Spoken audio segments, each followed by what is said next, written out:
Hey, everybody. Hello and welcome. It is, what is it here? Sunday. It is Sunday, the 10th of August for me. And here is Enzo, as per usual, along for the ride. Yeah, it's nice to see whoever may be here.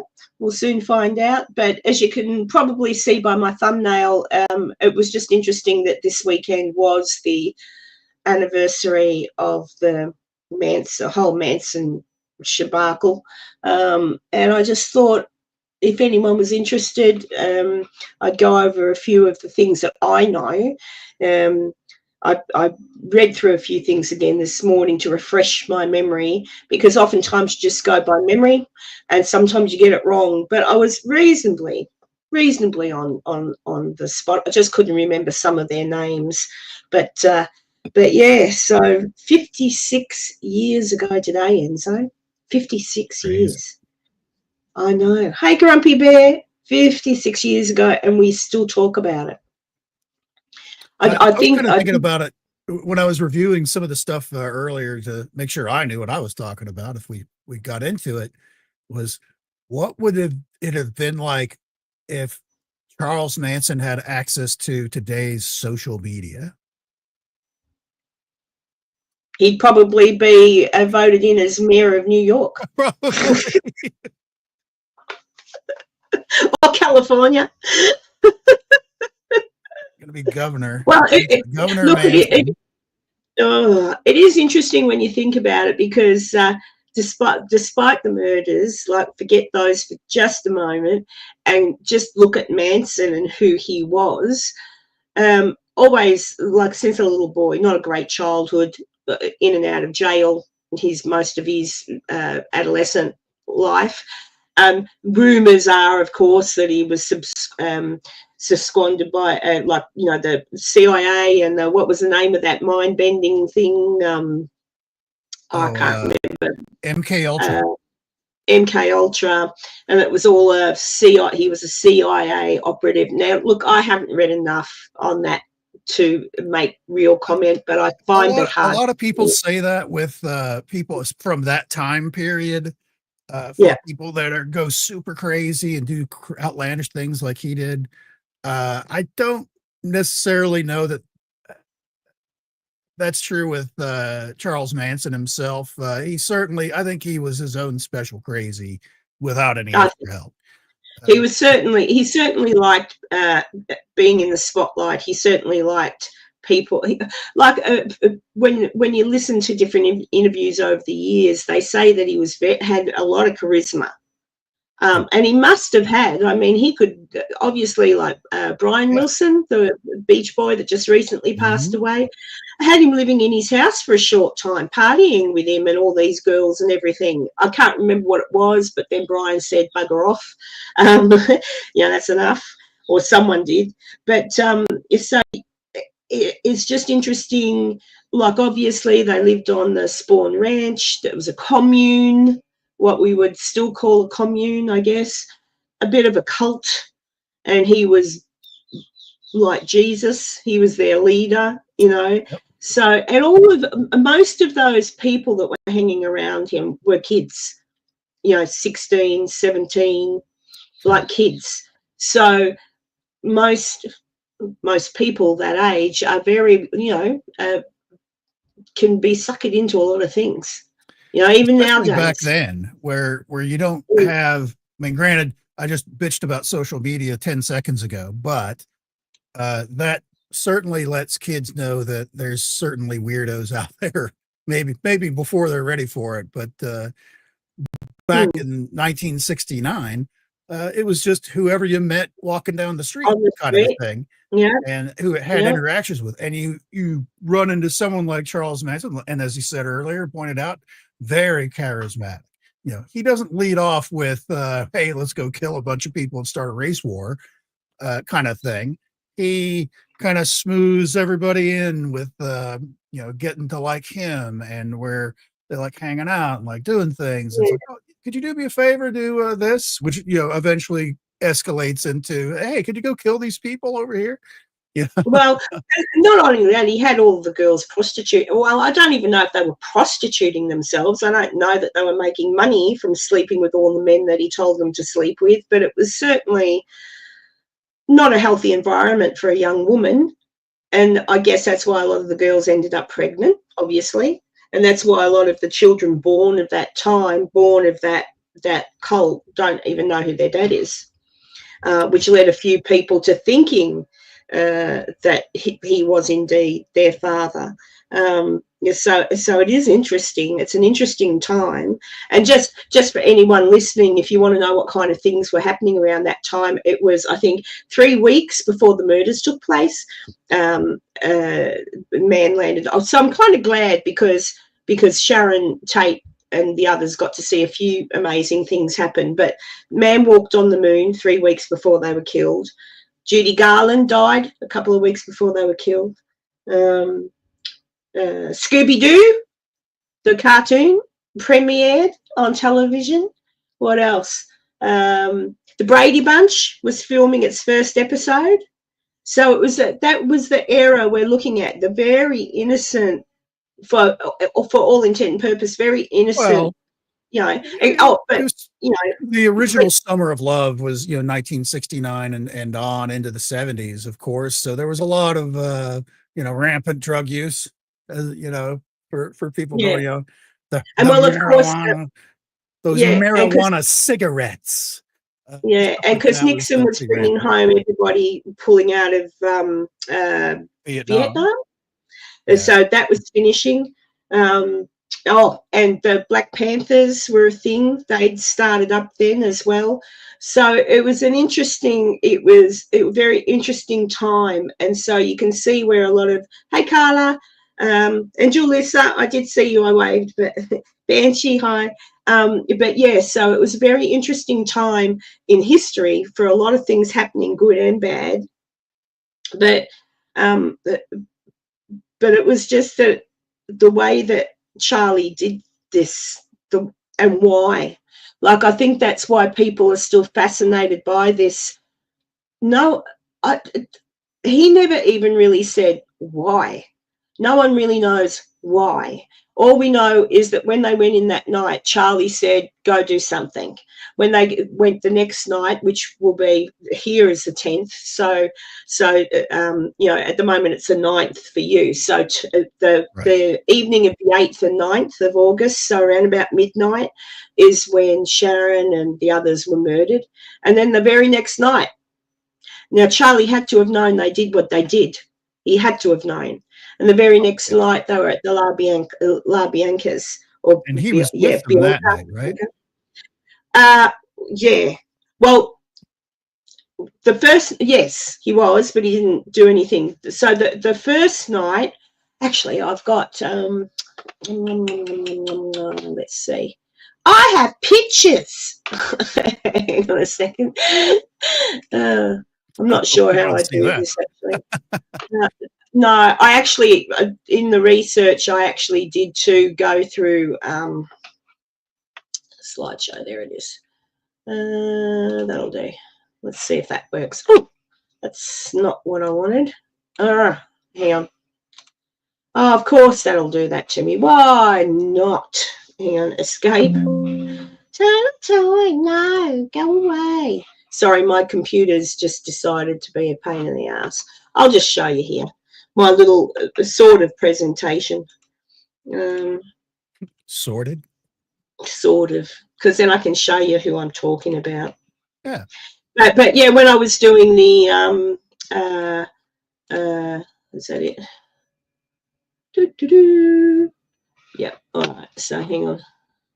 So that obviously is the house. It's not there anymore in Cielo Drive. It's been demolished, and I think they kept part of it because when they demolished it to build the new house that is there, in some way to get the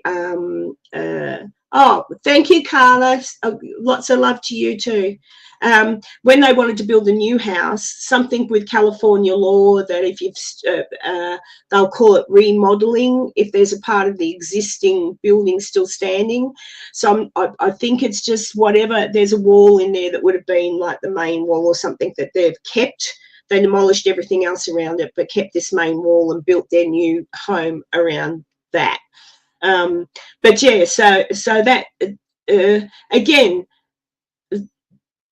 why Charlie made the guys go and do what he did is still debatable, I think. I mean, there's all sorts of there's theories. been a lot of speculation because I want to say, didn't he actually have some business dealings with some of the people for the people the first night at Tate's house? He had some kind of business dealings, whether illicit or otherwise. Oh, with that, no. I'll tell you what happened there. So before Sharon and Roman moved into this house, oh God, what was her name? She was Murphy Brown, the actress. The actress who played Murphy Brown.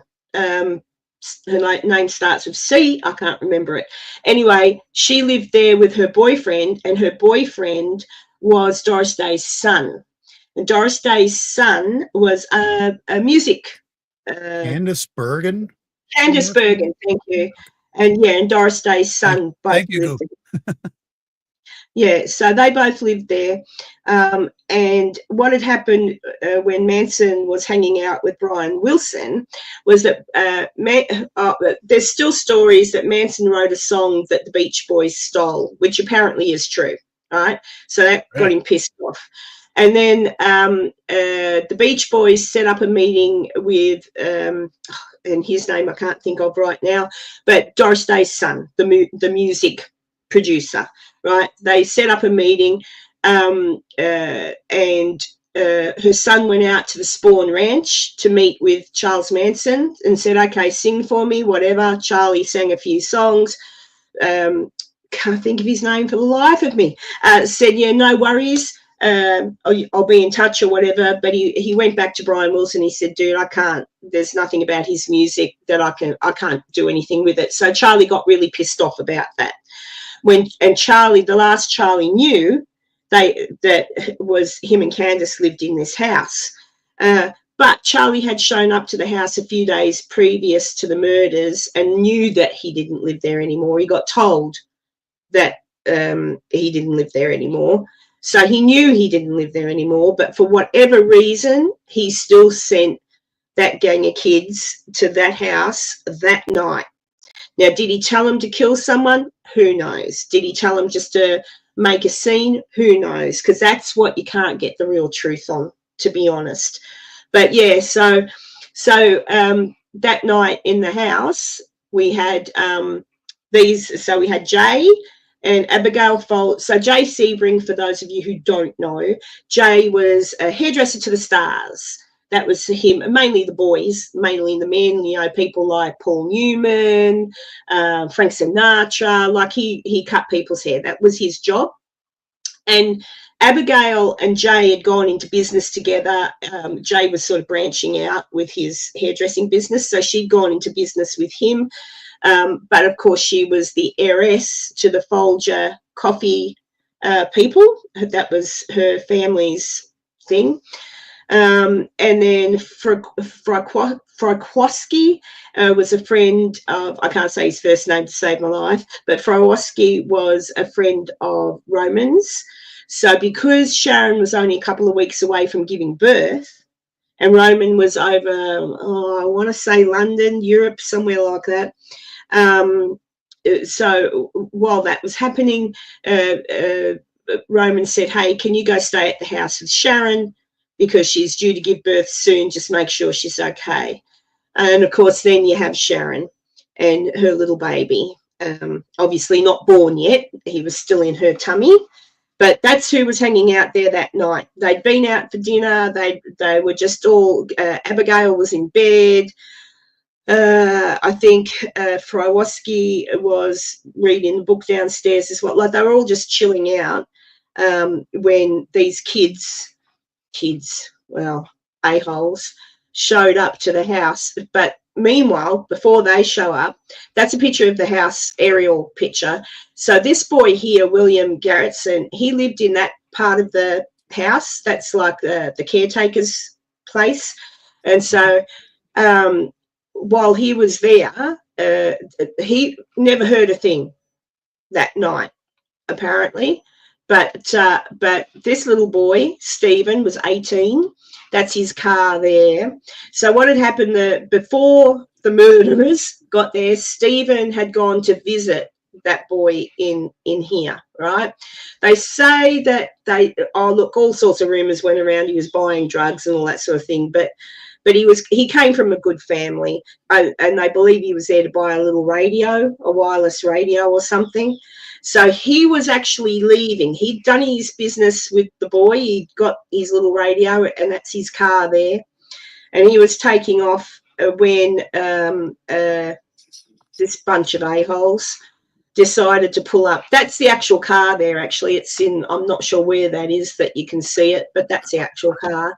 So Tex, Susan Atkins, Patricia Krenwinkel, and Linda Caspian. Now, Linda didn't come inside. She had to stay in the car at the gate and stand watch, right? So they had parked at the bottom. So under that sign, they'd parked their car at the bottom of the road and walked all the way up Cielo Drive. Now, I've been to Cielo Drive, and it's not a huge walk all the way up, but it's still, you know, if you wanted to get away in a hurry, I guess you couldn't really, but obviously they did. So they parked the car at the bottom of Cielo. Told Linda to stay there and keep guard, or she might have even gone up as far as to the gate, but I'm pretty sure she got told to wait in the car. But the other three all went up. So these three went up. They broke in through a window, and Abigail Folger was in bed reading a book when I think it was Patricia walked past her. So they've come into the house and just walked around and bumped randomly into the people that were all there. So they got all the people together downstairs in the lounge room, and that's where the horrors started. But the Folger and I can never say his name, Forowoski, they tried to bolt. They tried to run. Okay, but they were caught pretty quick by Tex and Patricia Krenwinkel as well. So Tex and Patricia killed Folger. Well, they killed them all, but particularly Folger. 59 times or something she was stabbed. Like it was horrific. Hi, Tanya. And Susan Atkins is the monster that killed the baby, and Sharon. Look at her eyes. How is that a surprise? Yeah, like absolute monster. But Patricia Krenwinkel was just as bad. She when they asked Patricia, like, what kind of feelings did you get out of doing it? And she said none. It was just like something to do. Like that, all mental. All of them mental, but kind of sad too. Like Watson, a football, played football in high school, like all relatively before they met Manson, were pretty normal sorts of kids. So they, I won't go into details of the actual murders. People, I don't need to say, but nevertheless, I do believe that Jay tried to beg for them to leave Sharon alone because she was going to have a baby. Susan Atkins said, I don't really give her a crap, and just stabbed her anyway. Yeah, so I've seen the crime scene photos. It's reasonably, it's horrific. It's horrific. Right. So then the next night, so that happens, right? The next night, there's Lino and Rosemary LaBianca. So they owned a grocery store, and she had her own store, but they owned a grocery store. Like, they were pretty well off.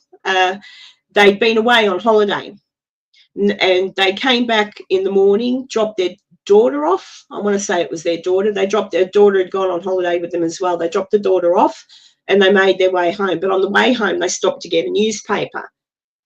So it's interesting because the newspaper they purchased had the story of the previous day's murders in it. So they were no doubt probably talking about the murders. So they arrive home. He parks his car down on the street, which was unusual for him to do, but I guess just because they were tired and he couldn't be bothered backing up the boat or something.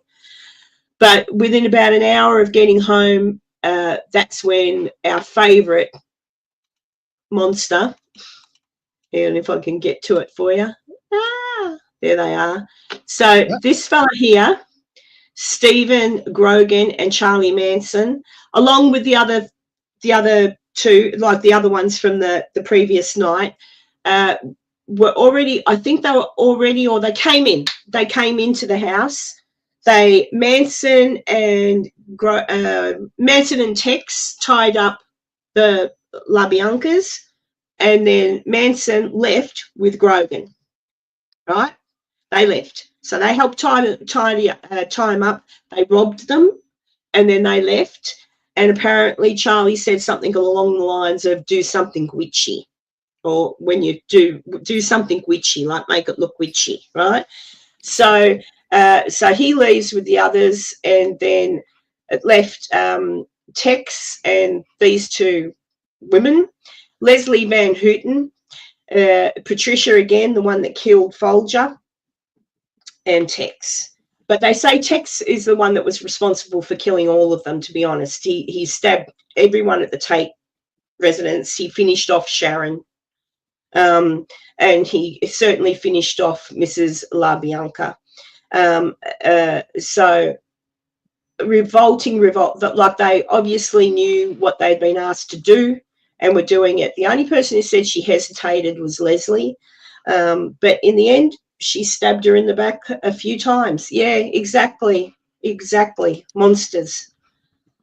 So that's kind of the story in a very small nutshell, and they're the people that were involved. Now, Tex, I believe, is still rotting in prison.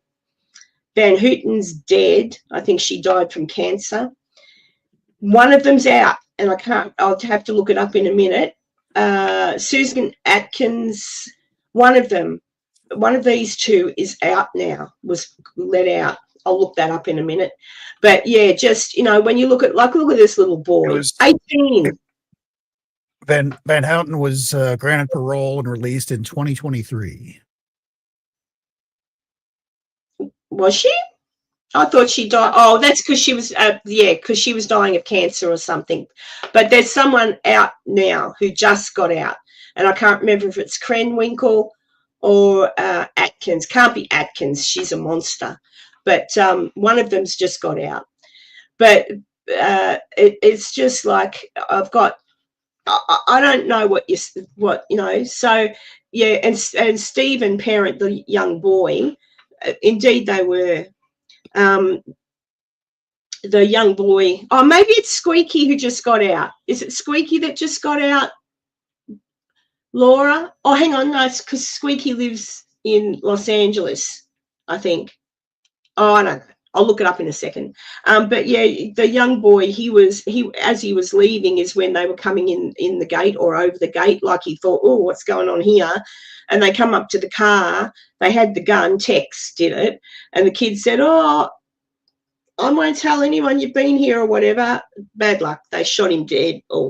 Tex shot him dead in the front of the car. But, an 18-year-old boy, when it's just terrible. But yeah, I'm just trying to think. I'll just have a look. I'm sure she just. Yeah, I don't know. It's it just goes to show you you can get entranced. Certain people just have this ability to be so charismatic that you can get to believe anything that they say. And if they're mentally unhinged, and you can still get young people or anybody even to believe you, kind of a thing, you will do horrific things thinking that, it's okay. Charlie told me it was fine.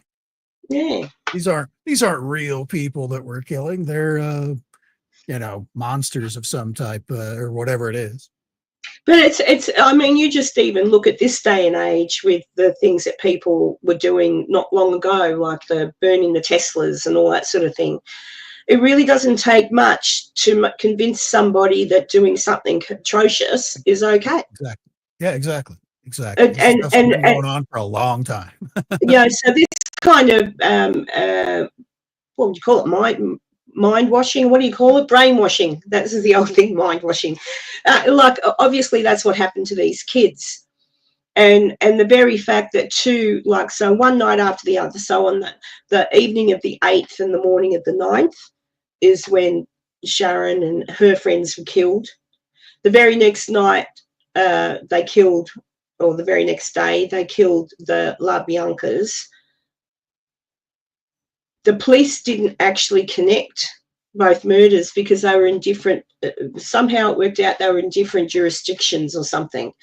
But yet both murders had like the Tate one on the door was pigs written in Sharon's blood. That was the chick did that, Susan did that. And then at the other one, they wrote in the LaBianca's blood on the wall. Like, I don't know how you can't go, oh, this could be connected. And then there was a whole, could there be? Yeah, and then there was the whole, helter skelter thing and all that. But apparently that was brought about by this solicitor. I say solicitor, the lawyer, the prosecution. So even when Charlie was asked about that, he just went, no. So it really didn't have anything to do with helter skelter, so far as I know. I could be wrong, but so far as I know, it was all sort of a prosecution-driven thing to try and think of a reason or, why, like give it a reason. But to this day, I really don't think anyone understands why, and I think that's why we still, I think that's why we still all talk about it, because it was so horrific. Even in this day and age, with the horrible things that happen, that was Hollywood.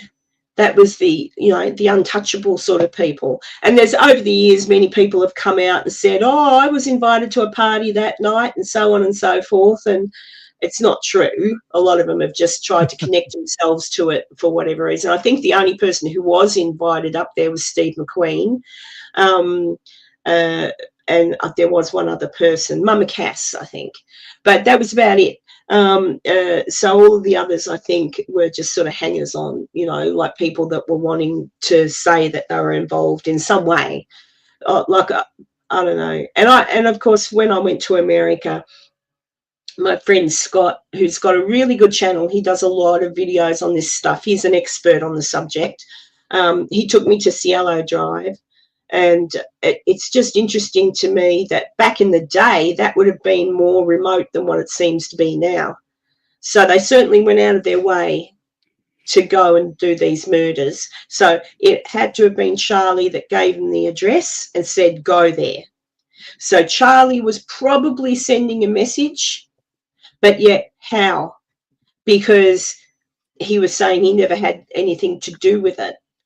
Like, so if he was sending a message to Doris Day's son, it wasn't really a good one because they didn't live there. Sharon did. So it was just horrific. I know they arrested the boy, the caretaker. He did spend a night or two in jail, I believe, and they thought, oh, he must have done it. He said he didn't hear anything. But he said, look, it was unusual, as did some of the people who lived in the street, says it wasn't unusual to hear loud music, screaming and carrying on because they had lots of parties. So, I don't know what the screaming of people being murdered would be like, but you'd think, I don't know, I have heard parties in the streets sometimes even here, and you think, Drews, and then you realise there'll be some sort of scream and then there'll be laughter, but I don't know. I don't know what I would have thought on that night, to be honest.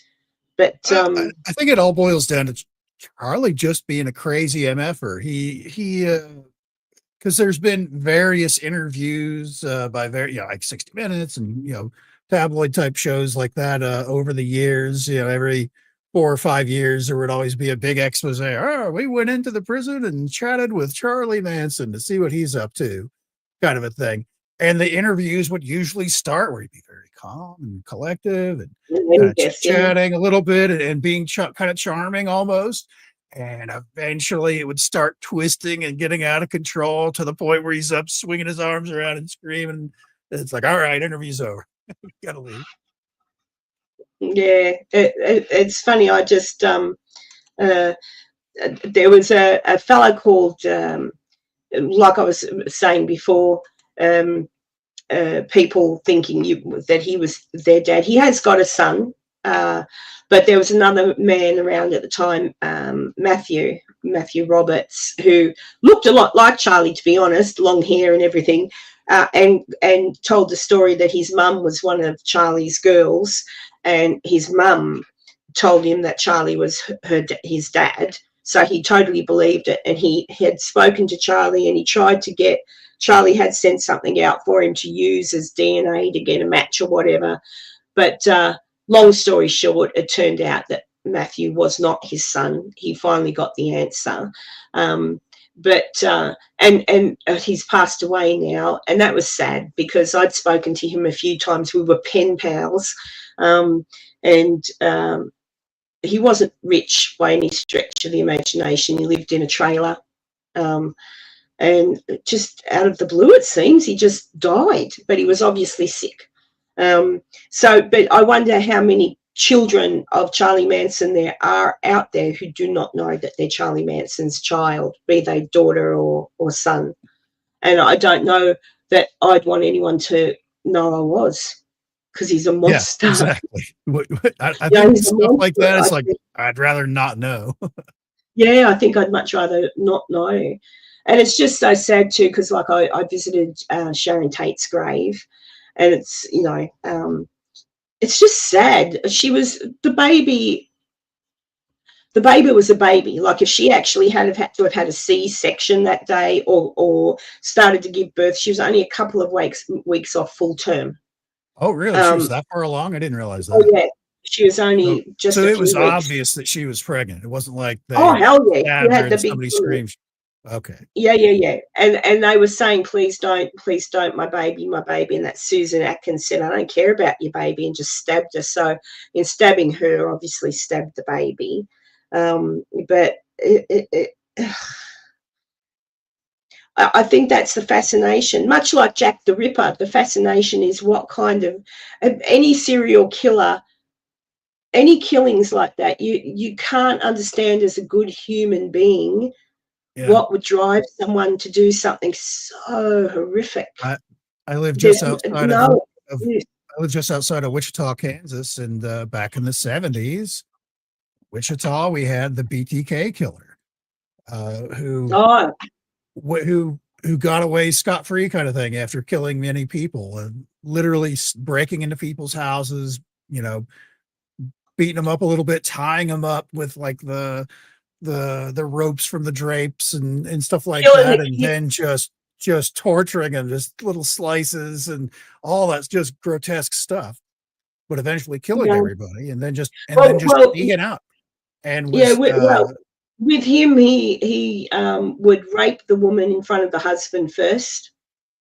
Then he'd kill if there were children, he'd kill the children in front of the parents first. And he was a father himself. So, and basically he had gotten away scot-free basically for all of it.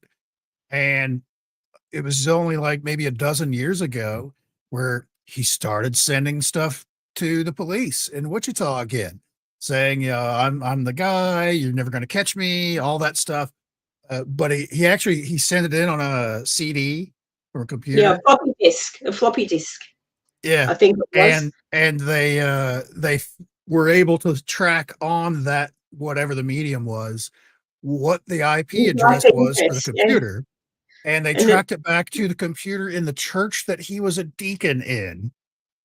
And they figured out who he was and all of that. And a good friend of mine actually lived in the community that he was like on the little board of directors for the community he was in. And she has framed up on the wall a personal letter because she had left the garbage out, her garbage cans out too long by the curb, kind of a thing. You're supposed to take them in the day after, they come and pick it up on Monday or whatever it is. By Monday afternoon, you're supposed to take them back inside.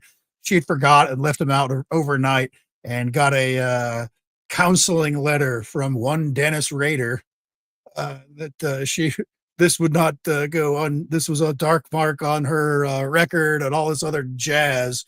And she's got that framed. She's got that frame now up on the wall of Dennis Rader bishing her out for leaving her garbage cans out. Because, of course, he got caught and is now sitting in a prison about 20 some miles away from where I'm sitting right now. Still, he should be dead. Have they not got the death penalty in Kansas? They do. Actually, I checked up on old Dennis Rader. I mean, by the time, that's a problem though. You go on death row for something you've done. Like, there is no doubt he did that. No doubt that he did it. Yet you have to wait for years. Same with bloody Bundy. He was in jail for years too before they killed him. Like, don't waste our food and money and taxes on keeping these people breathing. He's 80 years old and still alive in that prison. Exactly, Jalissa. But I just think, I never used to be someone that believed in the death penalty because I thought, you never know. So maybe for the ones that oh gosh, I don't know, like question mark. But for the ones that definitely did it, like Bundy, him, the BKT. What was it?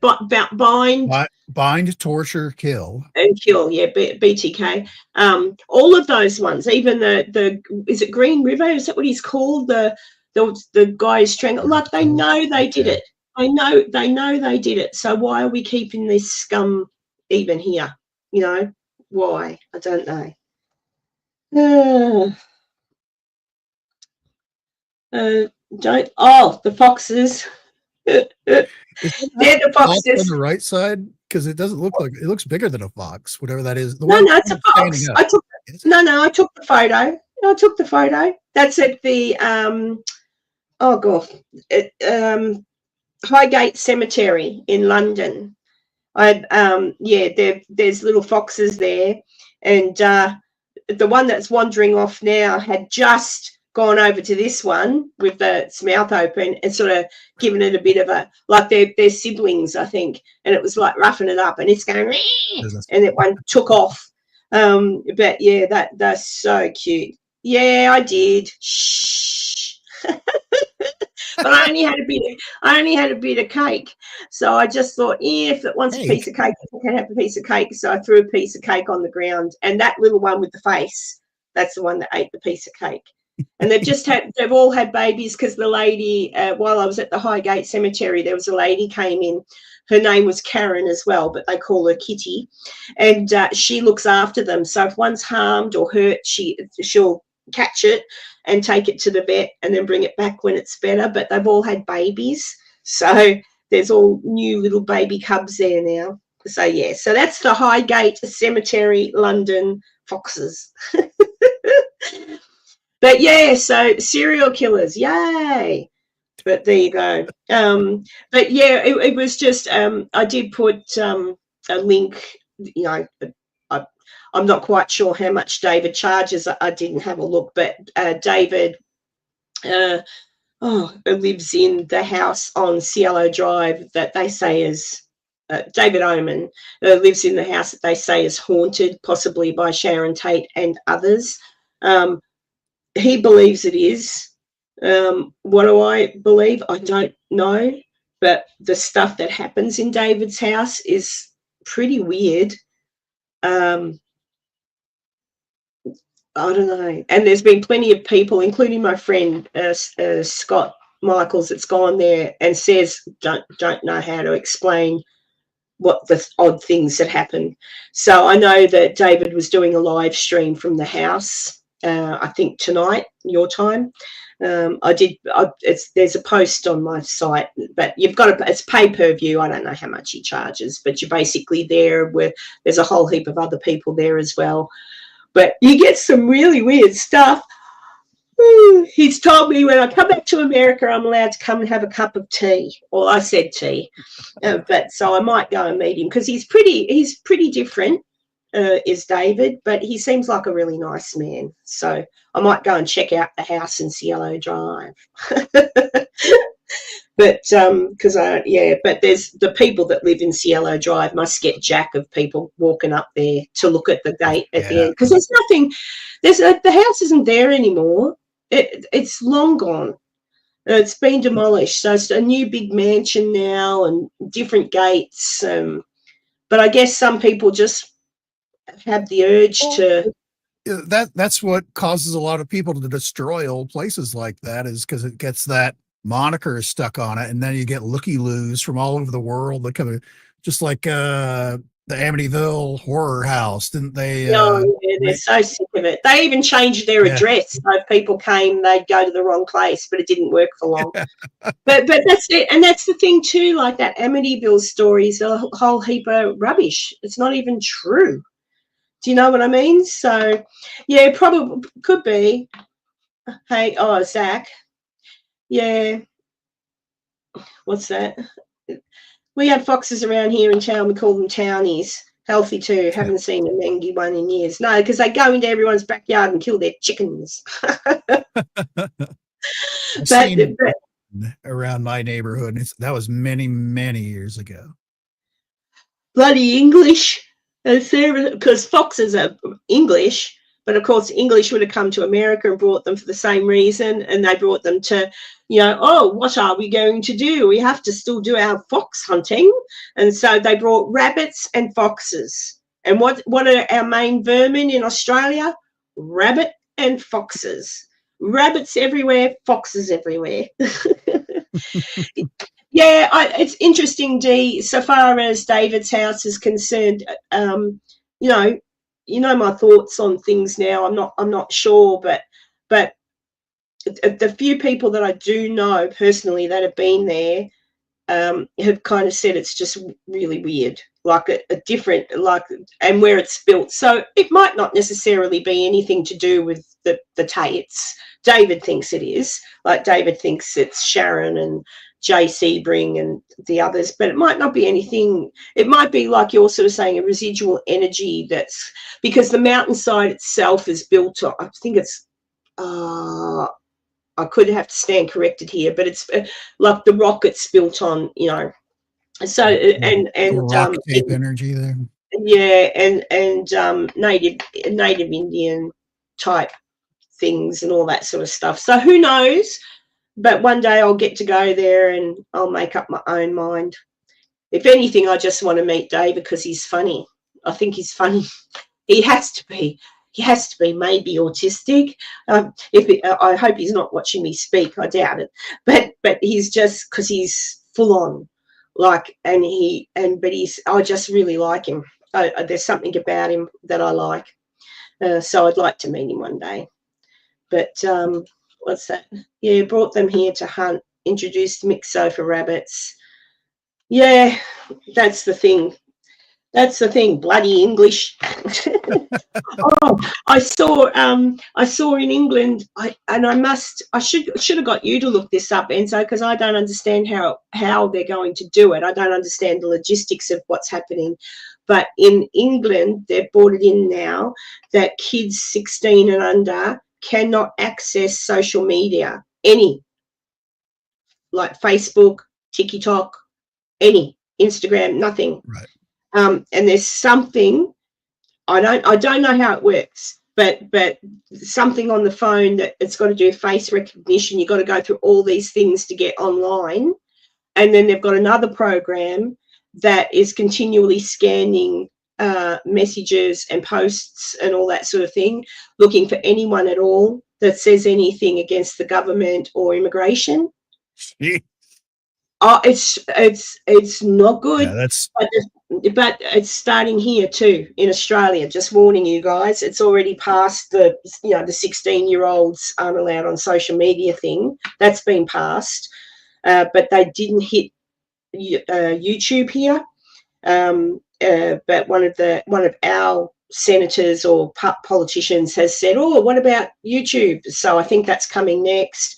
So basically, no freedom of speech. If you say anything that they don't like, you can do it. It's the slippery slope argument is, first we're going to be like, oh, well, 16-year-olds and thing. And to make sure they're not sneaking in there, we better make sure they're not talking about certain things. And well, that's what I'm not sure. Dee, I did watch a story. I think the BBC did a story on it, and I was half listening. So, but there's something.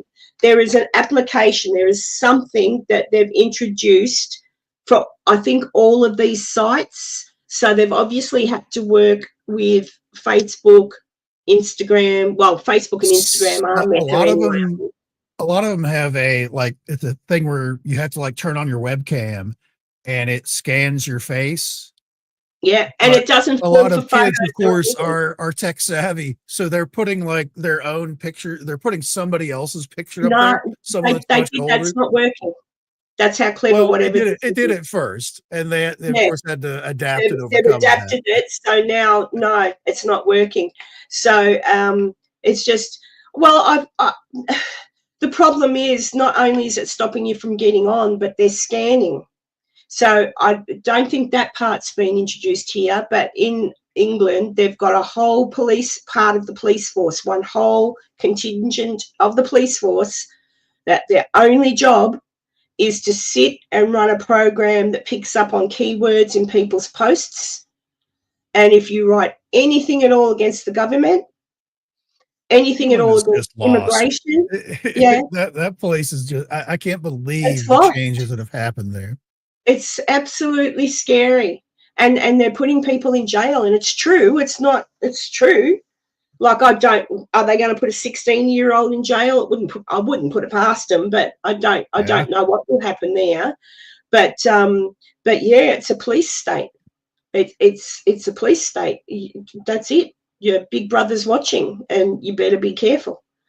So even something, if I lived in England, said something against the government and they were watching, so I said, oh, blah, blah, whatever, I could get a knock on the door and say, hey, by what you were talking about just now, you're inciting uprising or whatever, off to jail. They put a lady in jail for sharing a tweet and then deleting it. She deleted it straight away, and they got her, and she's currently sitting in jail. For a tweet. Yep. For reposting. It wasn't even her tweet. So, people, and that's what scared me when we had our elections here. I was praying that the current government wouldn't get in because I knew they were going to do this. And I thought, no, surely everyone's not going to be so stupid and vote these idiots back in. Yeah, they got back in. So God help us. But I don't know. I think because the mistake that was made was the government that I wanted to get in made the mistake of saying, make Australia great again. One of the ladies on a press conference said, oh, let's just make Australia great again. MAGA, that sounds familiar. Yeah, so all of these leftist idiots went, oh, and yep, they lost the election. I'm like, oh my God. Like, people. Did they really? Yes. They started to go, oh, aligning with Trump, and all the people who were uneducated and all of that believed it and voted Labor. So I hope next election something happens and people I have to be honest, I don't necessarily believe in any elections here lately. The way they could be, especially like online type stuff, if it's not like a piece of paper with your name on it that has your mark on it of what you'd said, it can be duplicated or deleted. Here in Australia, you've got to prove who you are, right? So you go to wherever you live. So my address, I know what electorate I'm part of, and I can go to any school. And now it's on computer, but it used to be a book, and they just use a ruler to thing, but now it's on computer. And the guy showed me how it works. So you prove who you are, you put your name in, you come up, he says, yep, and then you can't vote again, right? And I said, check it. I said, check it. I said, do my daughter. So he did my daughter. And I said, now do it again. And he tried it again and it said no. So that was good to know, because I thought, you know, people could go to all different places to vote, but no, it only lets you vote one time. But it's a piece of paper, and you've got what you've got to fill in, and they make you fill it in with pencil. That is always, I take a pen. That has always made me thought, why do I have to do it in pencil? Because you can rub pencil out. So I've never liked that idea. But we still have to write it on paper, but I take a pen.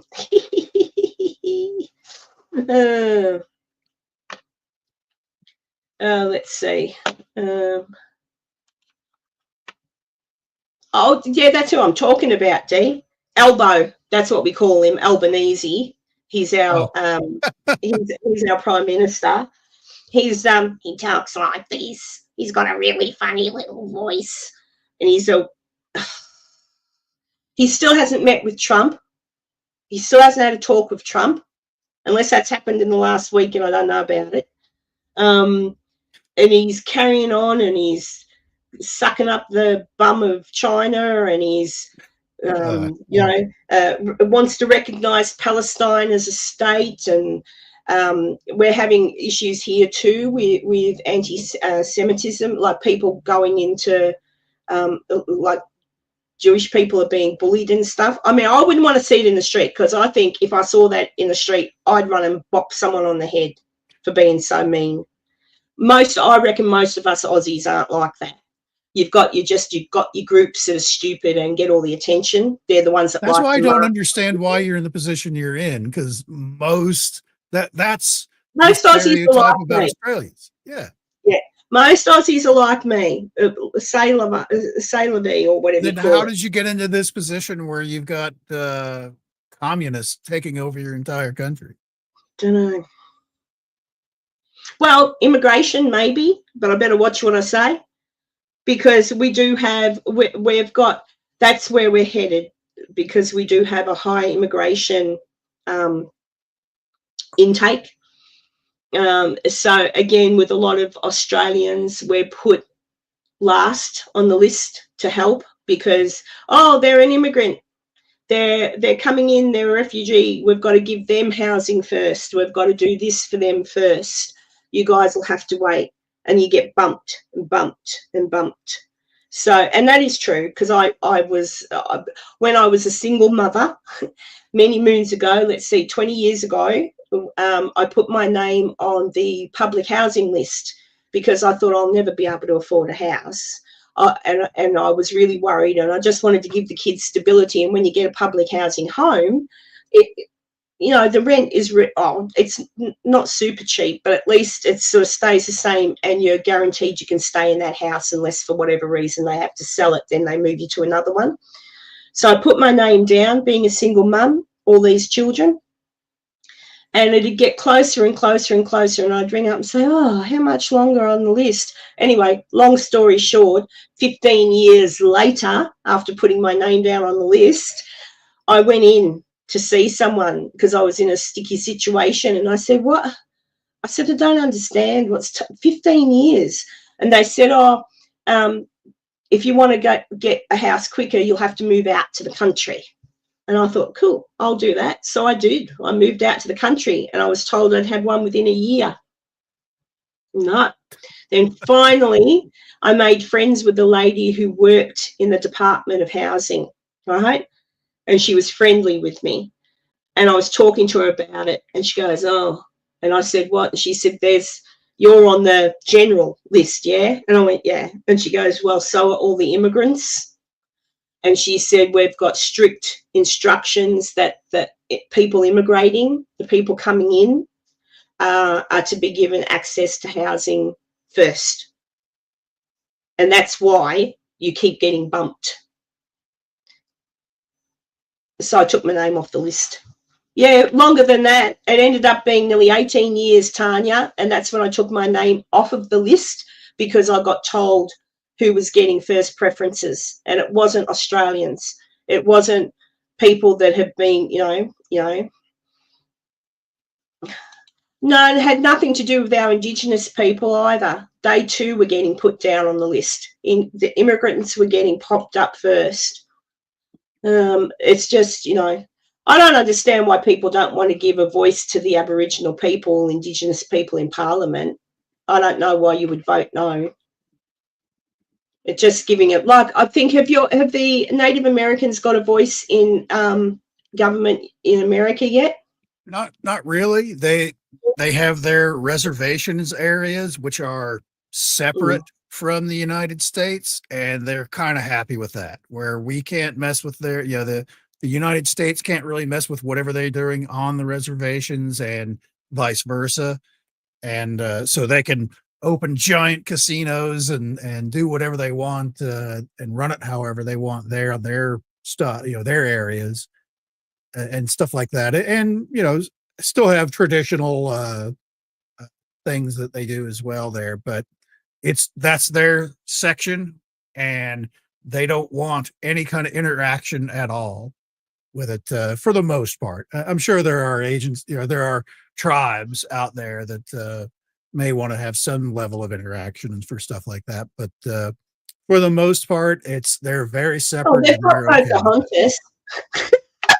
Yeah, it's the raw deal they were already given. It's where they were given kind of like the crappiest land. It's like, okay, you can have this crappy land where we can't live or grow or do anything with. So, basically that, nobody wants, but it's all yours. You can do whatever you like on it. That's what they do. It's strange. I think, like,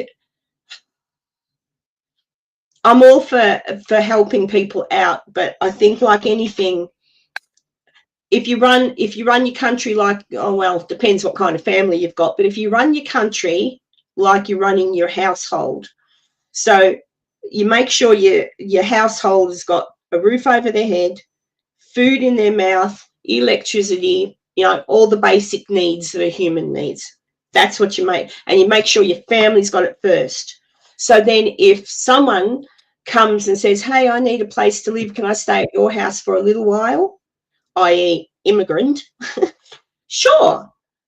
But you'll have to assist because we can't afford to feed you. But then along comes a first family member and says, oh, I need somewhere to live.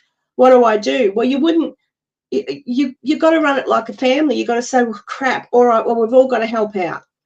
And you don't give someone who's not family stuff before you look after your family. So I say Australia is Australia. If you're born here, you're born here. If you're an immigrant, you become an Australian. And same for America. If you want to go and live in America, you become an American. And you what's the word I'm looking for? Not integrate. Assimilate. And that's the problem. A lot of these people aren't, which is what's causing all the issues. And it's never I don't know how you're going to solve it because it's been going on for so long, but people just have to look at the UK and how crazy it is there right now. It's ruined. It's just ruined. It's ruined, and it's ruined for one reason, and that's the reason people being put in jail because they're saying what the reason is. Right. And then they're allowed to say that because that's racist. Just out of curiosity, generally, what country are they immigrating from to go to Australia? Where are they coming from? Lots of people from Pakistan, India, India. What? Lebanon. Where else? Oh, we've got a lot of Indian people, but they're normal. I don't know. Oh, that sounds terrible, doesn't it? They're normal. What I mean is, but we do have a lot of, I'm going to get myself into trouble here, a lot of Muslim people, Islamic people.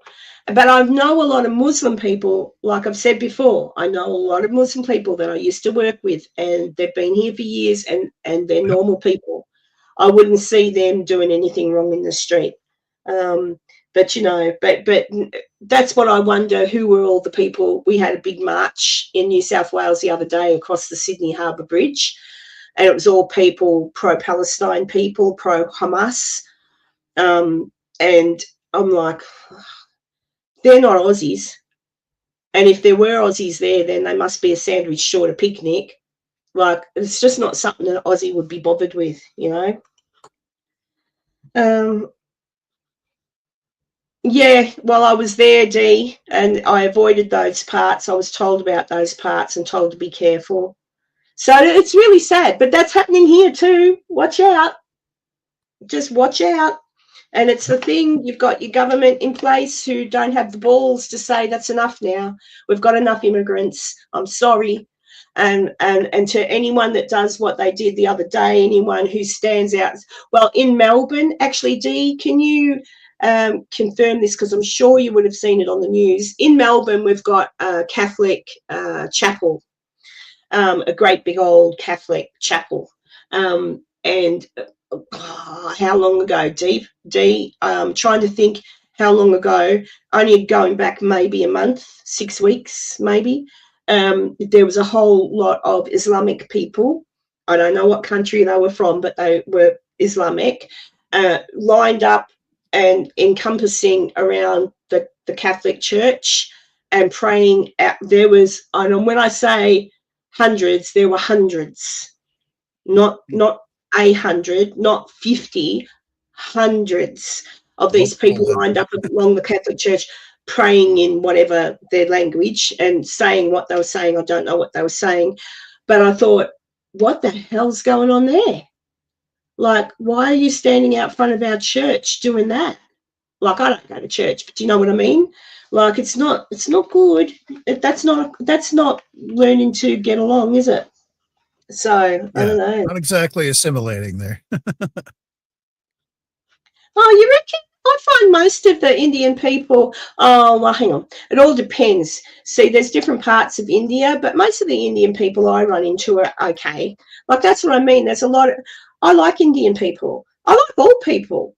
If they're friendly to me, I'm friendly back to them. I've met tons of, when I was in England and I would catch an Uber or whatever, it'd normally be, because I'd ask, I'd say, oh, where are you from? And they'd tell me. I'd go, oh, okay. And I'd say, well, so are you a Muslim or Islam? Oh, yes. I'd go, oh, cool. Tell me a little bit about it.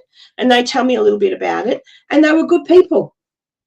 Like, there was nothing wrong with them. Whereas, so that's what I mean. Just because someone practices a particular religion, there are good people, just like there's good Catholics, bad Catholics, good Christians, bad Christians. Exactly. It's that's the thing, is people are people, you know, whether you're gonna, whatever stamp you're gonna apply to them, be it religion or a country or wherever, there's gonna be good ones, there's gonna be bad. And there's gonna be bad. But it's just unfortunate that most of the bad ones are the ones that have got the loudest voices, and they're scary. And if you say something, you know, it's the squeaky wheel gets the grease. It's honestly, a majority probably are just fine to come in and they're willing to assimilate and be part of the culture and, you know, not cause problems and do good amongst themselves. But there are some that want it to be like the old way, like whatever crap hole country they just came from. They want to be just like it was back there, which was the reason that they ended up probably having to leave. It's people that are stuck in that mindset, that they're in a already established place that already has a set of rules, and if you're wanting to go there, you need to live by those rules. Correct. Otherwise, stay where you are. But that's the thing. Why do they leave? Why do they leave? Because they're scared for their family, but yet they come here and do the same thing. So. Exactly. You know, but I've heard other people say that because Islam, it's like no other religion is, you know, that's it. If you're another religion, death to you, so to speak. So if you're another religion, so their idea is to go everywhere and then take over, and everyone becomes Islamic. And if you don't, goodbye. So that's their plan, so I'm told. but good luck. I don't even go to regular church.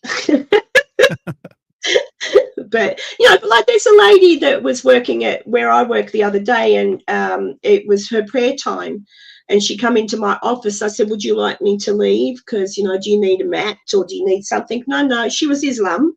And I said to her, I said, oh, you're Muslim? And she said, yes. I said, oh, well, would you like me to leave? Like, I was very respectful. She was having her prayer time, but she said, no. I went, oh, okay. So I just kept working, but I kept working because it was my office. But she was, so I don't begrudge anybody in their belief system so long as they're kind and polite and everyone gets along, eh? Yeah, it doesn't sound that difficult when you just say it. Somehow it doesn't work out like that sometimes. No, I know. Well, I think that's like with what's happening in America at the moment. Sure, at the moment, Trump is concentrating on getting as many of the illegals out as he can. And it seems that the majority of them are not just from Mexico. Where else are they from? Cuba, all over the place. Most of our stuff is all of like Central America and even South America, reaching down to that. That's the majority of it. That's the majority, but there are still some. There are people from all over the world. Yeah, that have done the same thing. They'll literally will fly into Mexico and then pay a coyote to shuttle them across the border. And that's what they did. And that's how it ended up with a couple of the, what do you call them, incels. So I think despite everyone trying to say, oh, it's mean and he shouldn't be doing it. No, it's not mean. Because if I came to America tomorrow and then decided not to come home and just hide out in Virginia City, I'd love to do that, but it's illegal. I couldn't sleep at night. So you just got to do. You couldn't because of your own upbringing and stuff like that. But if you're like, I don't want to go back to Australia, it's full of crazy people now and they don't vote the way I want, or whatever it is, or you decide I'm just going to hide out here. How long do you think ICE is showing up to drag you out of bed? It's going to be a while. You're kind of low on the priority list, I feel. Oh, probably. Plus, I'd be at least working in a restaurant and cleaning beds or something. But no, you see, but I wouldn't do that. I'd just go straight to whomever you're supposed to go to, because I think someone, as a joke, asked, what's the girl that does the press conference thing for Trumpy? The press girl, the blonde girl. That was her name. Can't think of it. Yeah, it starts with K, but I can't think of it at the minute. Kirsten? No, that's Kirsten Dunst. Anyway, her, the blondie. It was someone said, will you give asylum to English people from the UK? And someone else goes, and Australia. And she laughed and she goes, I'll put it to him. See, that's the thing with like for America, speaking as an American, we just assume because of what we imagine Australians are like, they're not going to put up with this shit in their own country. They're going to squash that right away. And the sad truth is it's not happening, and a lot of Americans don't understand that. No, we tried. I didn't vote for the current government.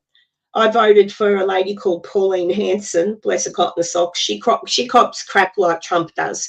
So everyone calls her an idiot and calls her this and that and the other. She's actually pretty smart. She's been around for a long time.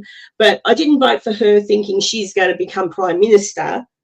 But I voted for her because she's another party. So we've got Labor, Liberal, and we've got a few other little parties. So I voted for her because it gives her enough seats in Parliament to keep the bastards honest, so to speak. But I'm just amazed that the current government got back in. And I think that's why, because people don't understand politics properly and just hear someone go, oh, he said, make Australia great again. Oh, MAGA. Oh, I'm not voting for them. And they were doing really well until that lady said, make Australia great again. Then all of a sudden, because it was like, oh, there's no way Labor's getting back in.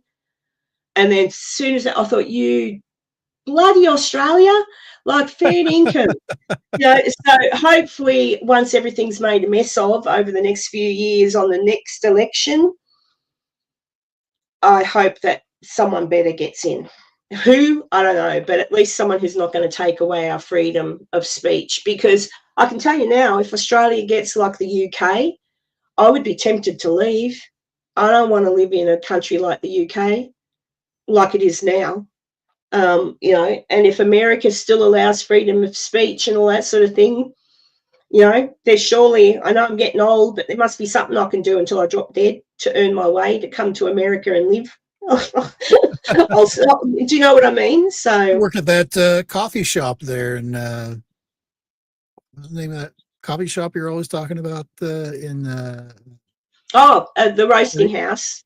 Yeah, the roasting house. Maybe they can hire you on. I'll give me a job, and I can work at the Silver Queen. And I am a nurse. Maybe I could just say to someone in America, I'm a nurse. Where can I work that can be useful? See, that's a skill where you would to me at least, I would think that would kind of put you higher on the list of, I could be an American. Yeah. See, I'm proud to be an Aussie. And a 6-shooter. Yeah. I'm proud to be an Australian. I love my country. I really am proud. But I think I'm part of a dying race. I think my era is dying out. But it was good to see a movie like Naked Gun with what's her name coming out the other day. Did you see it? I haven't seen it yet. It's not released here yet. But I'm going to go and see it because it's gone back to people aren't afraid to make a joke anymore. Yeah. That's one good thing that's come out of America since Trump's been back in, that before you couldn't even make a joke. Oh, you're whatever. Now everyone's making a joke again. I saw, I don't know if you saw the clips of South Park with Charlie Kirk. Did you see those? Oh, cracked up laughing because I watched Charlie Q, master debater. Isn't that what he calls it? Master debating. but it was so, I don't know, but I just think, do you know what though? I don't mind the Filipinos because at least Filipinos, they're Christian, most of them. Or are they Muslim as well? I don't know.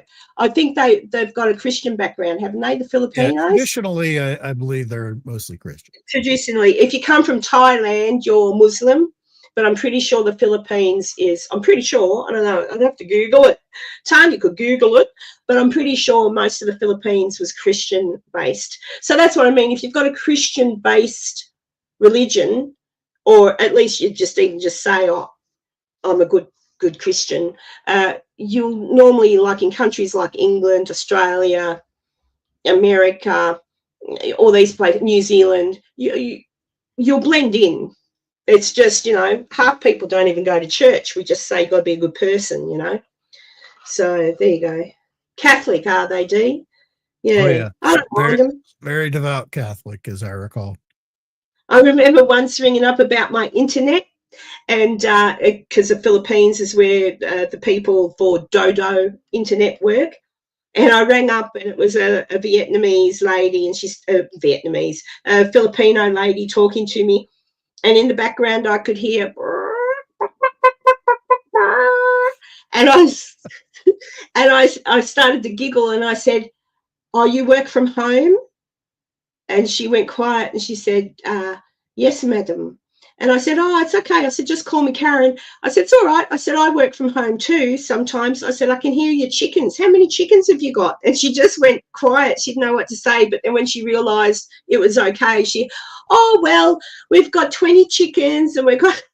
And I'm like, so I just imagined this little Filipino lady working in her house with her chickens close by, probably running in and out the house. I can't talk because if I leave my back door open, my chickens go in the kitchen. But I like the Filipino people. I really do. I used to be for amongst American military, it was fairly standard for having a Filipino wife. That was very like when because I joined the Air Force in 1985.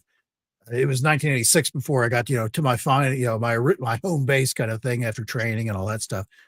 And a lot of people that I knew had Filipino wives, and you'd go to like the base exchange on the base, and everybody in there was like Filipino that worked at the base. Do you remember the movie An Officer and a Gentleman when they're in the Philippines? They were talking about, because Officer and a Gentleman, Richard Gere's character was his dad was in the forces in the Philippines, and he was a little boy, and I think he has a flashback or something, but he's talking about being in the Philippines, and he goes, "Excuse my language, people." He's imitating one of the Filipino girls, Richard Gere is, and he goes, "You want $5 fucky?" And I'm like, Yeah, oh my god.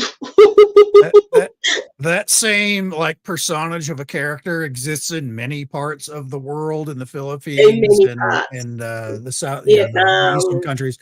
But basically, there was a giant volcano there in the Philippines that erupted in Mm, the latter part of the '80s or mid '80s, where we ended up basically closing that base down. We just evacuated and never went back, and no. that really put an end to seeing a lot of Filipino folks around the military folk, as far as that But goes. it's funny. It's interesting here too. Um, uh, so my boy's dad was in the Air Force, and he went. We were already separated, but he went to. Or were we? Oh no, we weren't. He got sent over to Thailand. Him and a whole group of other people got sent over. It was something to do with work, and they were working on something. And when he come back, he said that he'd had a housemaid. She'd come every day that he wasn't there and clean the house. And he said, "Oh, it was brilliant." He said, "Then when I got home, if she was still there, she'd cook me a meal." And I'm like, oh, okay. And he goes, "Oh, yeah." He said, "If I wasn't married to you, I'd go back to Thailand and marry a Taiwan woman." And I said, "Why is that?" And he said, "Because they do everything." And I went, "Oh, really?" He goes, "Yeah, there's none of this. Oh, I've been working all day. Why should I do it?" I'm like, oh.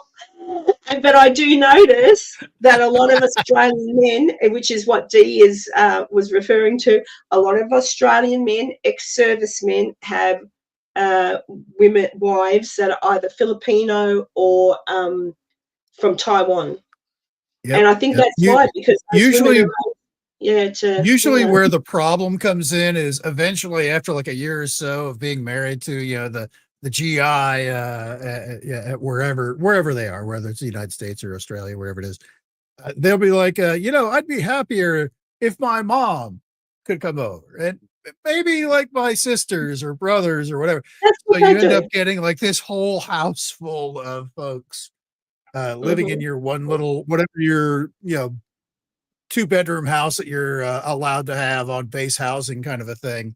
And it's just packed full of family members that really are family, but they're related somehow to your wife. Have you seen And um, a back movie in those called? early, like mid '80s days when I first went in, I knew a lot of just regular American women just insanely jealous because there would just be, you'd go to the NCO club or something like that on a, Friday night or whatever, just to blow off some steam there on the base. And it'd be packed out with all of these, women from various places in the Far East and the Philippines and stuff like that, they were married to somebody on the base, but they would still go out to the clubs and have a great time and, chat up the young men and stuff like that and things like that, to the point where the female, Americans that would be part of the military as well would be like, what is with these what's with these flip bitches? I can't do nothing because they're always in the way, kind of a thing. And it was it made me laugh. I thought it was very funny, but they were getting blocked out by Oh, these ladies from other way. But it I, was I yeah. still, but it's very, that's not anything like what it is today, of course, like I said, but back in the day, that was a big thing. That was a really big thing. No. Dee said here, I was going to ask you, have you ever seen a movie called Priscilla, Queen of the Desert? It's an Australian movie. No. There's a scene, they go to a pub in the outback, and there's a girl from Thailand dancing on the bar. And you don't see it, but you certainly know what's going on. All of a sudden, ping pong balls get shot across the room. I've seen it in person. Oh my God. Actually, it was actually in Japan. And I'll do you one better, is the banana dance. Oh, where, no, I don't want to know about a banana dance. An entire banana disappears and chunks of it get cast across the room. Oh my God, Tanya, did you hear that? Crikey gee. Holy moly, the things that these women do. Oh dear. Skill. Well, only one D. Bananas. Yeah, bananas. I thought the ping pong balls was bad enough. That was actually like I think it was like a, what do they call that? A rite of passage for the Marines that were stationed there to eat the banana. Oh no! I knew a boy once that was in the Navy. I don't know if you've ever heard of this, but he said they used to play a game called Soggy Biscuit. Do you know what I'm talking about? Soggy Biscuit? Oh. Mm-hmm. I can imagine. Well, let's see. How can I tell this cleanly? Imagine a few sailors standing around having a few drinks, and they want to play Soggy Biscuit. So they get a salad, a cracker, or a cracker, and they make themselves happy until they're super happy, and then they coat the cracker. And then I can't remember, I think it's the last one to get happy has to eat the soggy biscuit. Yeah. I've heard of that. I think it was called, I can't remember what it was called. It was not that, but I have heard of that. I don't recall the last part of it being whoever was last had to eat it. I can't remember. I think that was it. I think whoever was the last one or whatever had to eat the soggy biscuit. I'm like, oh, geez. But I believe it, because some of the, you'd be amazed at what the boys in the forces can get up to. They've got to do something to keep themselves sane, I suppose. Tanya, ew. I could not tell you how many times there's like this bizarre urban legend that I've heard from multiple different people, from multiple different bases, from multiple parts of the world, where there's always a story of where somebody gets drunk playing pool and like slumps over, passes out onto the pool table, and somebody in the group decides it's a good idea to drop their pants and put the pool cue up their butt. And I've heard that multiple times over the years, where it's like, why is this even a thing? Why would you think that would be funny? A funny thing to do, but I've heard it multiple times throughout many different people over the years. I think New Zealand would have salada crackers, aren't it? Salada biscuits. But anyway, either way, a cracker. Yes, they do, see? Oh, how did we get onto this subject? Anyone tuning in now thinking they're going to hear about Manson? We went way past that earlier ago. Went from Manson to banana dances in the Philippines. Banana dances and a soggy biscuit. Oh, goodness gracious. Oh, I was watching Joe Rogan, and he was talking about, which then I had to look for, I think Mr. Ballin told the story, so I looked for the Mr. Ballin story. But the story about the pilot who left somewhere and ended up in Acapulco, or however you say it, a 3-hour flight away, but he'd only been gone. It's a 3-hour flight from wherever he took off, but he'd only been gone an hour and was out on the ocean past Acapulco. Is that how you say it? Acapulco? Yeah, Acapulco. Acapulco, yes. Yeah. And he was talking to so he got in the plane. He only had to go up, do a U-turn, come back and land because it was his first solo flight. Have you heard this story, Enzo? I have heard this story. Yeah. So for anyone who hasn't heard, so it was this young boy. He was 19 or 20. He was young. Yeah, he was young. Got in the plane, and it was his first solo flight. So he had to take off from this airstrip, go out, turn around, come back. But when he took off, it was a bit foggy. It wasn't that great visibility. He got up there, and he's like, oh, crap, I'm not sure what to do.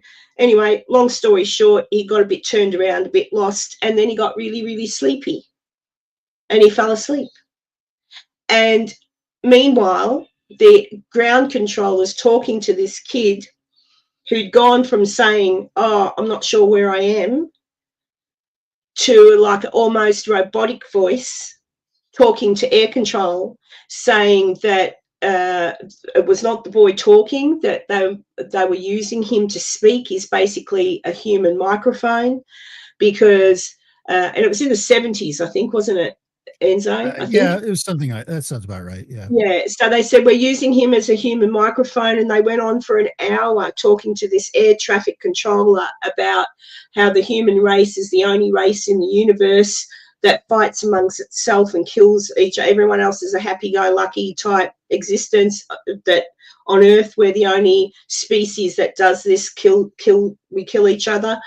And they said, you're heading for a nuclear war or whatever, and we won't let it get that far. It was the traditional from the late 40s to late 70s alien message of, hey, you humans, don't use those nuclear weapons. You're going to mess everything up with those nukes. Yeah, and basically we won't let you get that far. We'll destroy you before we allow you to do it. And then the boy wakes up and he lands, and there was a whole big thing about it. The boy didn't remember any of it. He was 3 hours away from where he took off. That's how long it would take to fly from where he took off. But it was only an hour that had passed. So no one could work out how he had gotten, where he had gotten, and all that sort of thing. As I recall, he wouldn't have had enough fuel to go from point A to point B. Full tanks or something. His tanks were still full. So that's indicative, I assume, of a alien craft of some description, basically picking him up and dropping him. But the other interesting story, which I still remember happening, was the one with the Australian boy out over the Tasman. Actually, Dee, maybe you remember this. There was a young bloke in a plane out over the Tasman Sea, which is in between mainland Australia and Tassie, who was reporting it, asking air traffic control, is there another aircraft in the area? No other aircraft. And then he said that there was something on either side of him, metallic, and it was above him. And he was like, I don't know what's going on. What is this? Can't you see it? Can't you see it? Anyway, long story short, you hear a scraping sound, and then he loses connection and disappears forever. No one's ever found him. Whoa. I didn't know that. I wasn't expecting that. I was expecting something else. I didn't know it was a forever thing. Yep, never found him. Never found any wreckage, nothing. And that was his last known thing. There's something above me on each wing. So he was either, who knows, but just never found, nothing. You'll have to look that one up later, Enzo. Just type in. Was he over the water when that happened? Tasmania, yeah. In between Tasman Sea. So in between. There's been a lot of weird stuff between Taz and the mainland of Australia. There's been a lot of crazy stuff reported. Well, I know when I lived in Sale, Victoria, and my husband was in the Air Force, I remember one night he got called into work, but he was a metal basher. He was much like you. He'd fix the panels on the plane and all that sort of thing. But he got called in, by the time he got home, I said, "What happened?" And he go, and not supposed to talk about it, but I was his wife, so of course he's going to tell me. He goes, "Well," he said, "the planes had to scramble. We had jets because there was a UFO seen, and they don't know what the F it was. It went too fast. They couldn't catch it." And that was just off the coast. That was just off our coast, again, in that area, off to the. So if you're looking at Australia, right down the bottom of Australia, sort of off to the side a little bit. But so that's what I mean. Like, I do believe in something. Who it is, what it is, buggered if I know if it's aliens or what it is, but there's something. But that'd be something I'd like to see Trumpy show us. That's if he can even get told. Half of them I don't think. No. I still am fascinated by the story of, what? Well, they announced the other day that they're shooting for September for the next UAP type. We didn't get anything out of the last one, which they understand and they recognize. So supposedly, I haven't heard a list of names. There's not even like an official date, but it's just sometime in September. They're slotting out the next big UAP style meeting.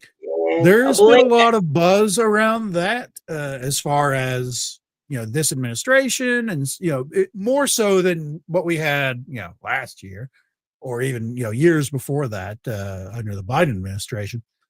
But it's, we'll see. Yeah. The last one they had because it wasn't very good.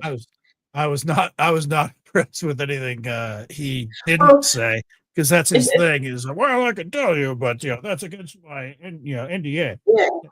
And even like, to me, I don't know. To me, I think it's either us and it's probably private enterprise, not government, like Lockheed or whoever that has got this crap, and it's them, like big billion-dollar companies that have probably made the tech. I don't think it's government tech, but I think they know about it. Some people know about it, but I'm just over it. Like, tell us already. And if it is aliens, tell us already. It might give everybody a pause for thought to like, oh, crap, we better behave ourselves. Like, who knows? Like, just tell us. I think everybody, it's gone past, oh, it'll destroy humanity. Humanity's already on the rocks. No, we certainly need, I feel, that boost. Something for everyone to concentrate on. That's not I'm over the Epstein files. I don't care about the Epstein files. I just wonder why they're not concentrating on much like they said, if there was something to it, it would have come out a long time ago. On either side. Stuff. Like, I still think there's something fishy about the night he died. I still don't think he hung himself. That's just too fishy, right? Especially, but there's that's the thing, is there's no evidence of it. There's no evidence. It is has been deleted and it's gone. And did you see the footage though, where you can see the person in something orange going up the steps on that missing minute? There's been a lot of folks that have, what has been provided where it's like, this could be a thing. Maybe it's this. And it's like, none of it is really that conclusive. All you can see is someone who is wearing orange walking up those steps about, I think it's an hour before they find him. And they say that it was one of the ladies with sheets. I'm like, why would you at that hour of the morning be walking up with bloody orange sheets? Like, yeah. I don't know. I still think he was killed, but good riddance to bad rubbish. As far as Maxwell Gerlain or whatever her name is, if she's given him something interesting, fantastic, but don't release her. Like, she still did what she did. But yeah, so I'm over that. But I'm more interested now in seeing what happens, if anything, with all this. It's amazing how they're not talking about all this business with Obama and the China, the Russia thing. Like, they're not going to. Obama's not going to jail, but no, that's never going to happen. But very much like how Richard Nixon took the fall for the whole everything that happened with that.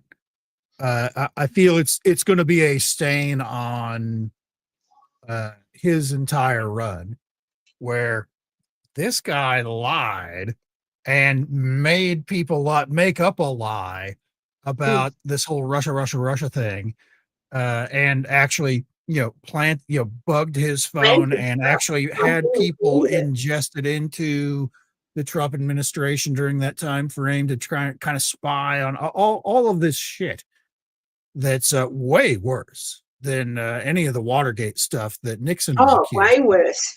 All Nixon Uh, did was make a stupid mistake. Um, you know, yeah, and the Clintons, they've been subpoenaed, but everyone's saying don't hold your breath. They'll just yeah, say the bits like they'll weasel their way out of whatever it is, I'm sure, yeah. because They'll, that's what they'll they weasel do. their way out. But I just wish people would open their eyes and stop listening to the rubbish and see that these people are evil. Like they're evil people. They've got no interest in Yeah, normal people. They just like, I don't think they, anything will happen to Maxwell.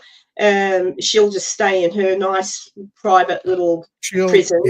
she's already been upgraded to a better Yeah. place, and So she's that's obviously given probably as herself, good as she's going to get. yeah. And They're not going to let because her go. yeah, she's still Um, guilty of various crimes outside of everything else, but oh, yeah, it's kind of a mess for sure. it's a big mess. But But yeah, I think, and like, I don't know, just so much going on, and your mind just keeps boggling. Like, then you've got Candace Owens. I don't mind Candace Owens, but lately she's gone a oh bit crack, boy, a bit, I don't know what she's doing. She's gone a bit loopy. Maybe it's the pregnancy hormones. She's just had a baby. But she's getting sued by the French president. Is that it? Yeah, French president and his wife, Yeah, Macron. Macron. it's And I'm like, his wife, who she says is a man. yeah, That's so, really what. who knows? But at the end of the day, like I said, I don't even care if she is a man. What I care Yeah, who about is cares? that she's a paedophile. Like, no Yeah, one's denying that she started a relationship with a 14-year-old. No one's denying that bit. That'd be the bit I'd be going, "Ugh, it's kind of a I'm not a big deal. paedophile." So I don't know. And then there's so much. Then you've got You Blake, kind of Blake are. Lively, Yeah, Blake Lively and Ryan Reynolds, and Blake Lively's calling out all of these YouTube people. And she's just called out, I was watching Lewis's channel the other day. She's called out a Spanish YouTuber because he did 2 stories on her. So now Google have been subpoenaed to give Blake Lively all of his information, bank accounts, all that. I'm like, what is this crazy lady doing? Like, she's crazy. This started off being, oh, he nibbled my ear. It was inappropriate behavior, to all this other crap. I'm over that. She's mental. She's mental. She's just, and I'm very disappointed in Ryan Reynolds. I always thought he was a nice guy. As it turns out, shattered. He's not so nice. But yeah. that's what happens, I suppose. When it comes to the deep dark side of Hollywood, kind of a thing, where you're a That's mover what and I a mean. shaker, you get mixed up in that stuff, and you're kind of stuck with it. You're in it. Yeah, and I think Movie that's the stuff. thing. That's where Hollywood of old was no better. Hollywood of old still covered things up and stuff, but it was before the days that you only had reporters that would do a story, and you'd see it on something. Like, I used to love watching Entertainment Tonight, the ET. Before phones, before anything was a thing. I used to love watching that, and they talked to the movie stars, and you didn't really know much about anyone, nor did you really want to. You just were, they'd be funny because they'd made a movie you liked, and then you'd see them in an interview and you'd have a giggle. And, that's just all you really wanted to know about your movie stars. Now we know way too much about our movie stars, to the point that now when you see them in a movie, it throws you from the story because Right, you see their face and and go, that's a combination of social media, where we get to know, like, back in the day, back in the ugh. mid 80s to early 90s, before the internet kind of a thing, where, you would only see them at award ceremonies, Yeah, Golden Globes and things like that, or the very occasional times when they might pop up on like Johnny Carson or some kind of late night show like that. And again, that's still only like 20 minutes, and they come on, they make a couple of jokes, they tell a tale about that's it. the extravagance of whatever it is that they're doing, and some related story, and then they're gone. Yeah, You didn't and know that that's much about it. no, and the ones that you did sort of know about, you didn't really listen either. It was kind of like, oh yeah, whatever. And I watched Jamie Kennedy, who's from the Scream franchise and all that sort of thing. He used to have a show called the Jamie Kennedy Experiment, where he'd Yep. dress up and Yep. play jokes on people. He said there's no way they could do the things that they did back then when they would go out and party, like, girls getting drunk, because there was paparazzi around, sure, but you kind of knew where they were. And he said even the paparazzi was pretty good, like they let you alone a little bit. But he said that, like, there'd be no way, there was none of that. There was no social Everybody media. has one of these now, so Well, everyone's got one of everything is those. done. But, Yeah. well, I still remember when Heath Ledger, someone videotaped him at a party. I think he was smoking a bong or something. And everyone, oh my God, Heath Ledger's smoking marijuana. And it was some sneaky person with their phone. And I'm like, oh God, Heath Ledger and marijuana, who cares? But yeah, so now it's very, very different. So you see all your movie stars that you love, and they're all, you're hearing stuff about them that you don't really want to know. And that's where it is with that Blake Lively now. And, well, I never really liked her much anyway, to be honest. But Ryan Reynolds, I thought was gorgeous. He was good looking and funny, and but now it's kind of like, oh God, or even Hugh Jackman, who I used to think, oh Hugh, you're married to her to Deborah Lee for all these years, and you're a good bloke and all that. Then I find out that he's been having an affair behind her back for 10 years. I'm like, Hugh, like, and now I can't look at him the same. I think, you bloody cheater. I'm like, why didn't you just leave her in the first place? Like, what's this one, D? What about Melissa Caddick's ex, Anthony Colotti? Busted for running into that elderly lady while walking. She took a photo of him. He handed himself into police when the photo was. I haven't heard about that. Who's Melissa Caddick? That, yeah. And Anthony Colotti, who are they? Are they Australian or something? I don't know. But these are the things, you see. Like those old sayings. Dodger, I don't believe Polanski is innocent. Roman Polanski, of what? He's a paedophile. That's why he can't come back. He's a paedophile. That's why he can't come back to America, because they're going to arrest his bum for raping. She was 13, wasn't she? The little girl that he did it to. That's that is generally frowned upon. Yeah, no, and yet Hollywood. The same with what's his name? Married his adoptive daughter, Sue Lee, Woody Allen. Oh yeah.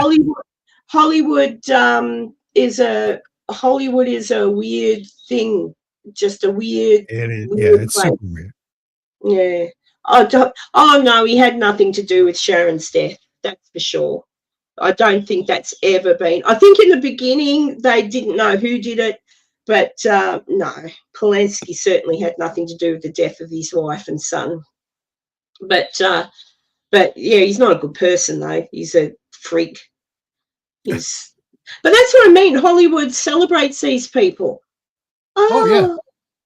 Roman Polanski, like, he wasn't in the country, but he got some kind of award. And then you had Woody Allen. Oh, I'm making a Woody Allen movie. Yeah, he's done what he did with his little stepdaughter.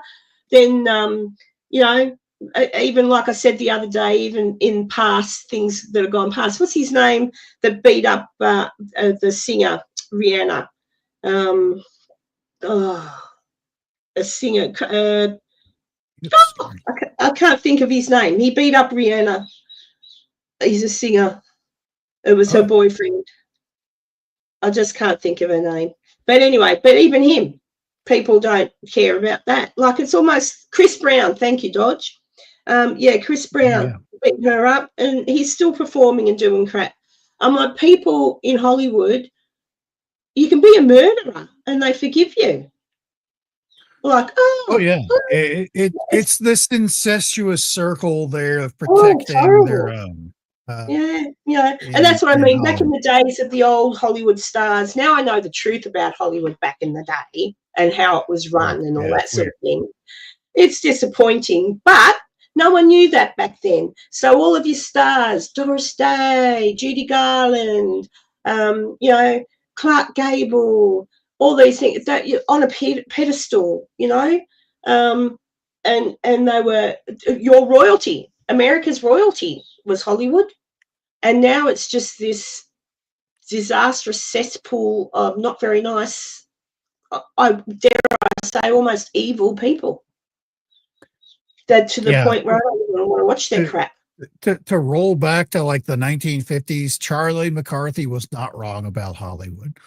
it's it's this just incestuous nonsense that goes on there that they have their protected groups that they'll let get away with anything, and they will make up the craziest stories to try and get them out of it, Mm. and it ends up, I don't know, They it's did find gross. her foot, Dee. They found her foot. Sorry, I'm reading that. I'm listening to you, but I'm reading this. I know what you're talking about now, Dee. Yeah, they found her foot in a shoe, so they know she's dead. They just didn't find the rest of her body. Yeah, Monroe, Marilyn's death is a bit weird, a bit the timing of it all. I mean, she was a very depressed lady. She really was. It's possible she did that to herself, but no one will ever know. It's possible. But given that she was about to get back with, what was the baseball player's name? Joe Joe DiMaggio. DiMaggio, yeah. They were about to announce the following week after her death, they were going to announce the fact that they were reuniting. So it is a bit odd that you would do yourself in a week before your press conference where you're going to, But but you get mixed up with like the Kennedys and stuff like that when you start getting into politics, and it where, was all the same time. And when you yeah, really look at that, even though all those papers have been released and people have scoured through them, there's been many, many years to destroy stuff. So that's the thing. It's been covered up. The Kennedy crimes were covered up for so long. Monroe, maybe she knew something or overheard something. Who knows? We'll never know. That's the problem. She either killed herself or she was murdered. It can only be one of two things. But you know, actually, I don't know about a book, but what they thought, what I know is that she hadn't announced a book. She'd announced a press conference for the following week. So the week that she died, the following week, she had announced that she was going to have a press conference to discuss something that she found was important. They all hit the panic button. So the conspiracy says, oh my God, she's going to come clean and tell us, she's going to announce to the world that she's had an affair with Kennedy and all that sort of thing. But that's not what she was going to do. They believe that that's why she might have been killed. That's not what she was going to do. She was going to announce that she and Joe DiMaggio were getting back together. I think they were going to remarry, something like that. right. So there wasn't a book. It was a press conference that she had Right. said she And was that's going. actually the reasonable take, because there's a million other conspiracy style Oh, there's a things million about other Hollywood. conspiracy, but that's It's fact. crazy.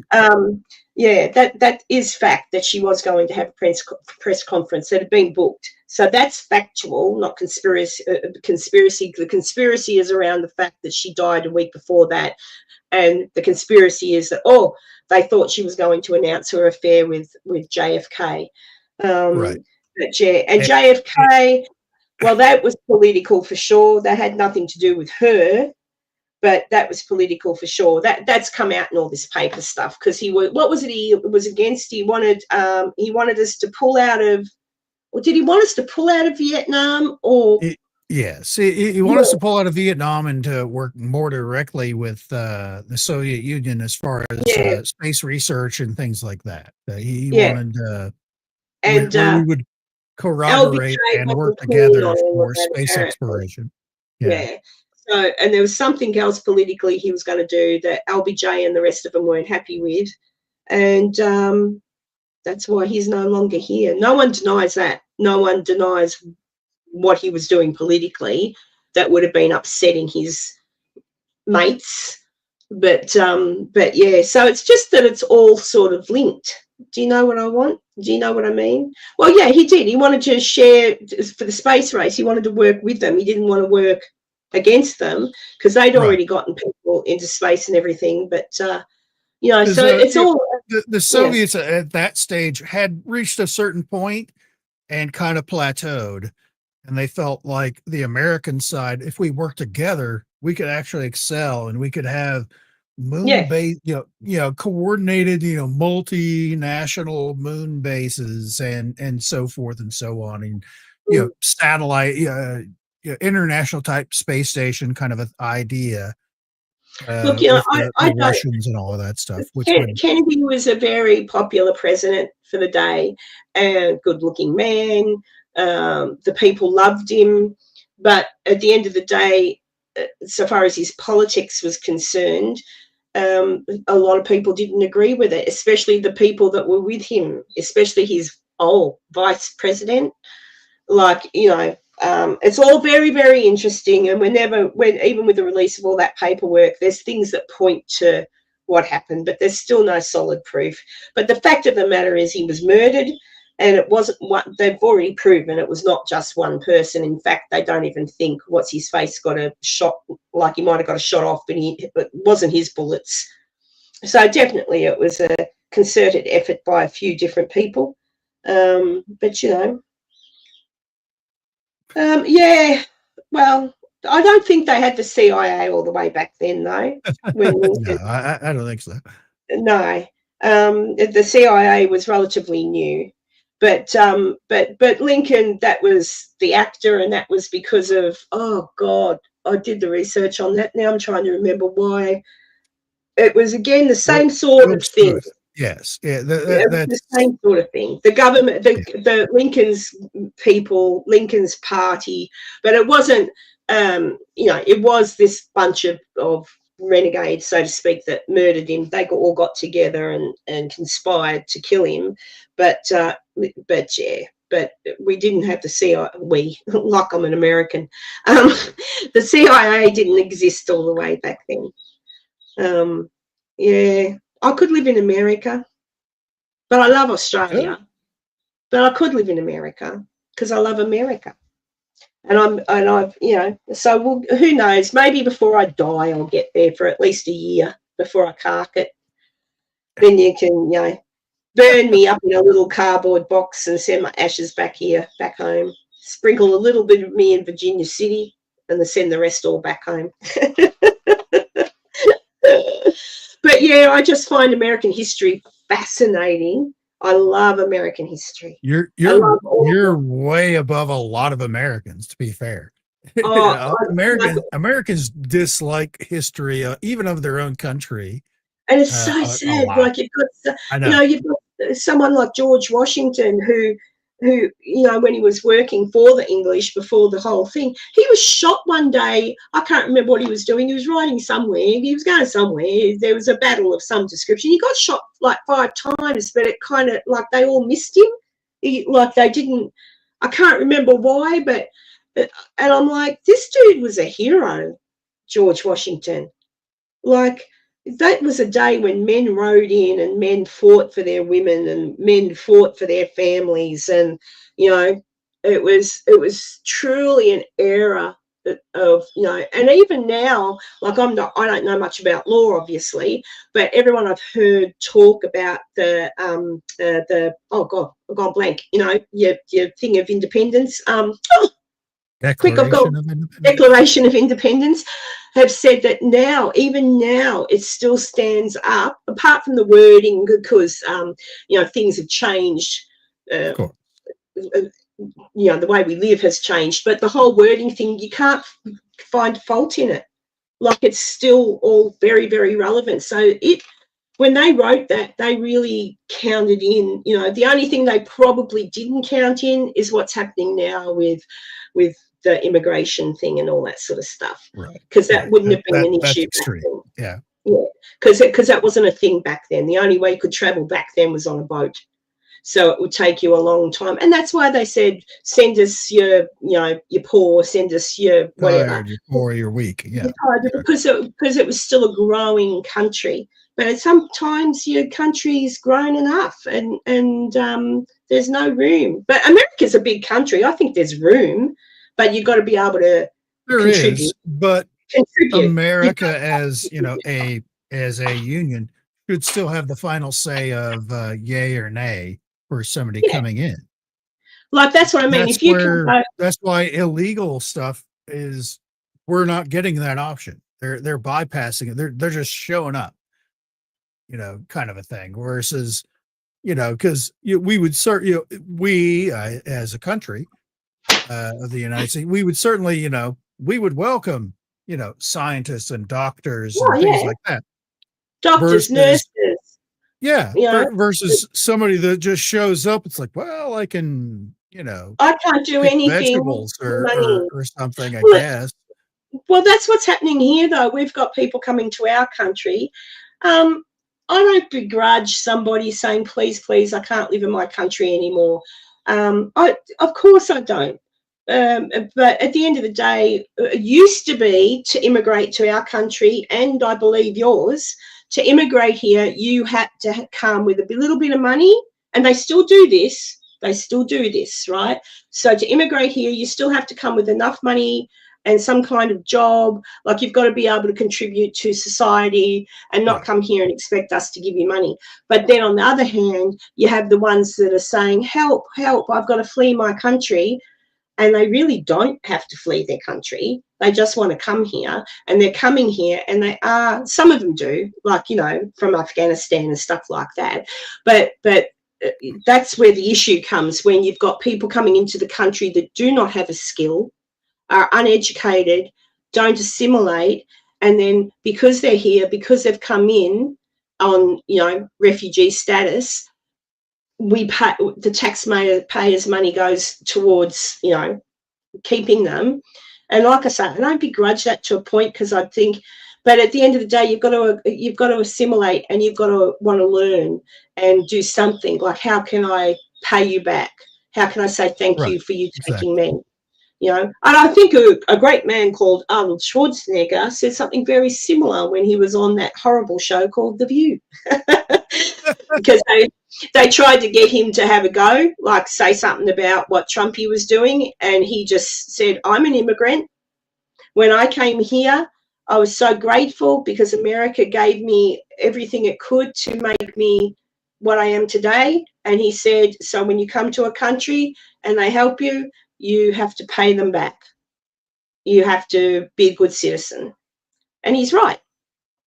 Like, if I came to America to live, I'd be doing everything I could to do the right thing. I wouldn't be sitting on my bum doing nothing. I'd be working, making friends, traveling.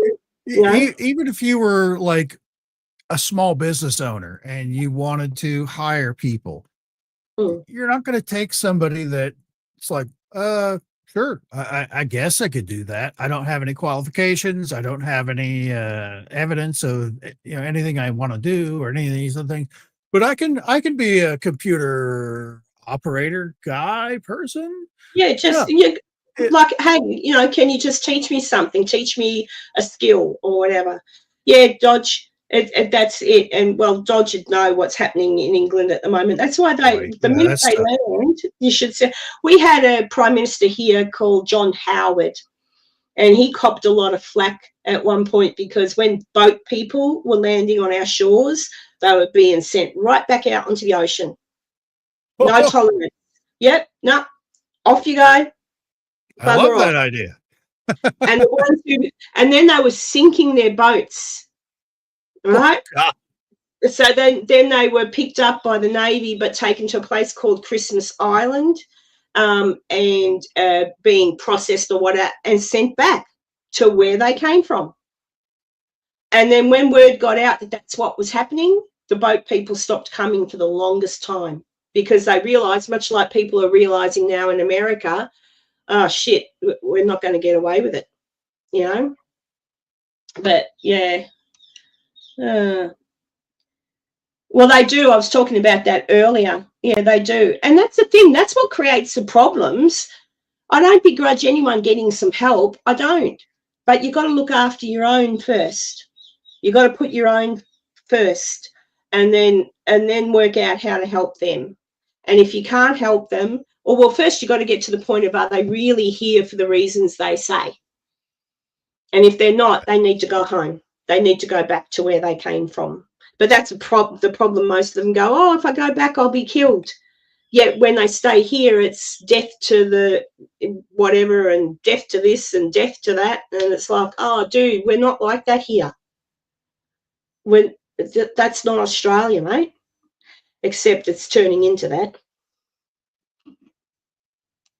What's that? Arriving by boat, so it's a different law. What do you mean, Dodge? I'm not sure. Oh, what's that? They pass through at least 10 different safe countries before they reach here. Do they? Yeah, that's an issue we have in the United States as well. Is they travel through safe countries before they get to the United States, before they get to the Mexico and then into the United States. That like they're crafty. Right. I don't know, Dodge. I just know that was what Prime Minister Howard said. He said we're not, because the boat people used to arrive and we'd take them in because there'd be kids and all sorts. And then it got to the point where it was just too much. And John Howard said, nah, no more. That's it. You catch them out there, guns at them, turn around. But then they started to sink their boats on purpose. So they knew they had to get picked up. Oh, it's all sorts of things, isn't it? Like some of it, you've got to be careful because some of it is bull crap. Some of the things you hear aren't true. It's racist people saying stuff. Like you know, and like I say, I don't begrudge anyone who's coming from a country like, say, Afghanistan or Syria, all those places where it's really scary. But I have met many Muslim people, many people who believe in the Islam belief, and they're beautiful people. There's nothing wrong with them. They're not going to turn around and stab me in the back. Do you know what I mean? But there are people out there who aren't so beautiful and aren't really who they say they are. Hence what they were saying before about not knowing who it is you're dealing with, like just not knowing who they are, you know. Yeah, you have to, because sometimes you do get told false stuff, and that's why I like to look at it both ways and research, because sometimes people who are racist, like racist people, will say the most horrific things about, you know, someone from a particular country or whatever, and it's all because you're racist. Half of what people say sometimes isn't even true. You know, so you've got to be really, really careful. But like, you know, I had a look. Yeah, they did. And that's because recently there's too many coming in, and they're mainly young men. So there's a whole huge other problem in England at the moment that's taken years to establish, and it's probably going to take years to clean up. But I think the English people do have to vote that Mr. Starmer out. He's dangerous. Like I say, he's already made it impossible for people who live in England to use social media safely now without getting done for a comment. So that's already in place. That's really scary stuff. Crazy. Yeah. So that means if I see Oh, I don't know. Let's see. So I see a funny little cartoon of Starmer saying something and someone else saying something like immigration sucks. I don't know, something. And I go, that's funny. And I share it on my Facebook. Then their little police department that runs all this crap through their, whatever it is they're running it through to find you, finds that and goes, oh, look what that mother over in friggin' there just posted on her Facebook. Oh my goodness, that could incite violence. Right, knock, knock, knock, off to court, off to jail. And it's no joke. Seriously, as Biden would say. Seriously, it's no joke. like, Not a joke. It's not a joke.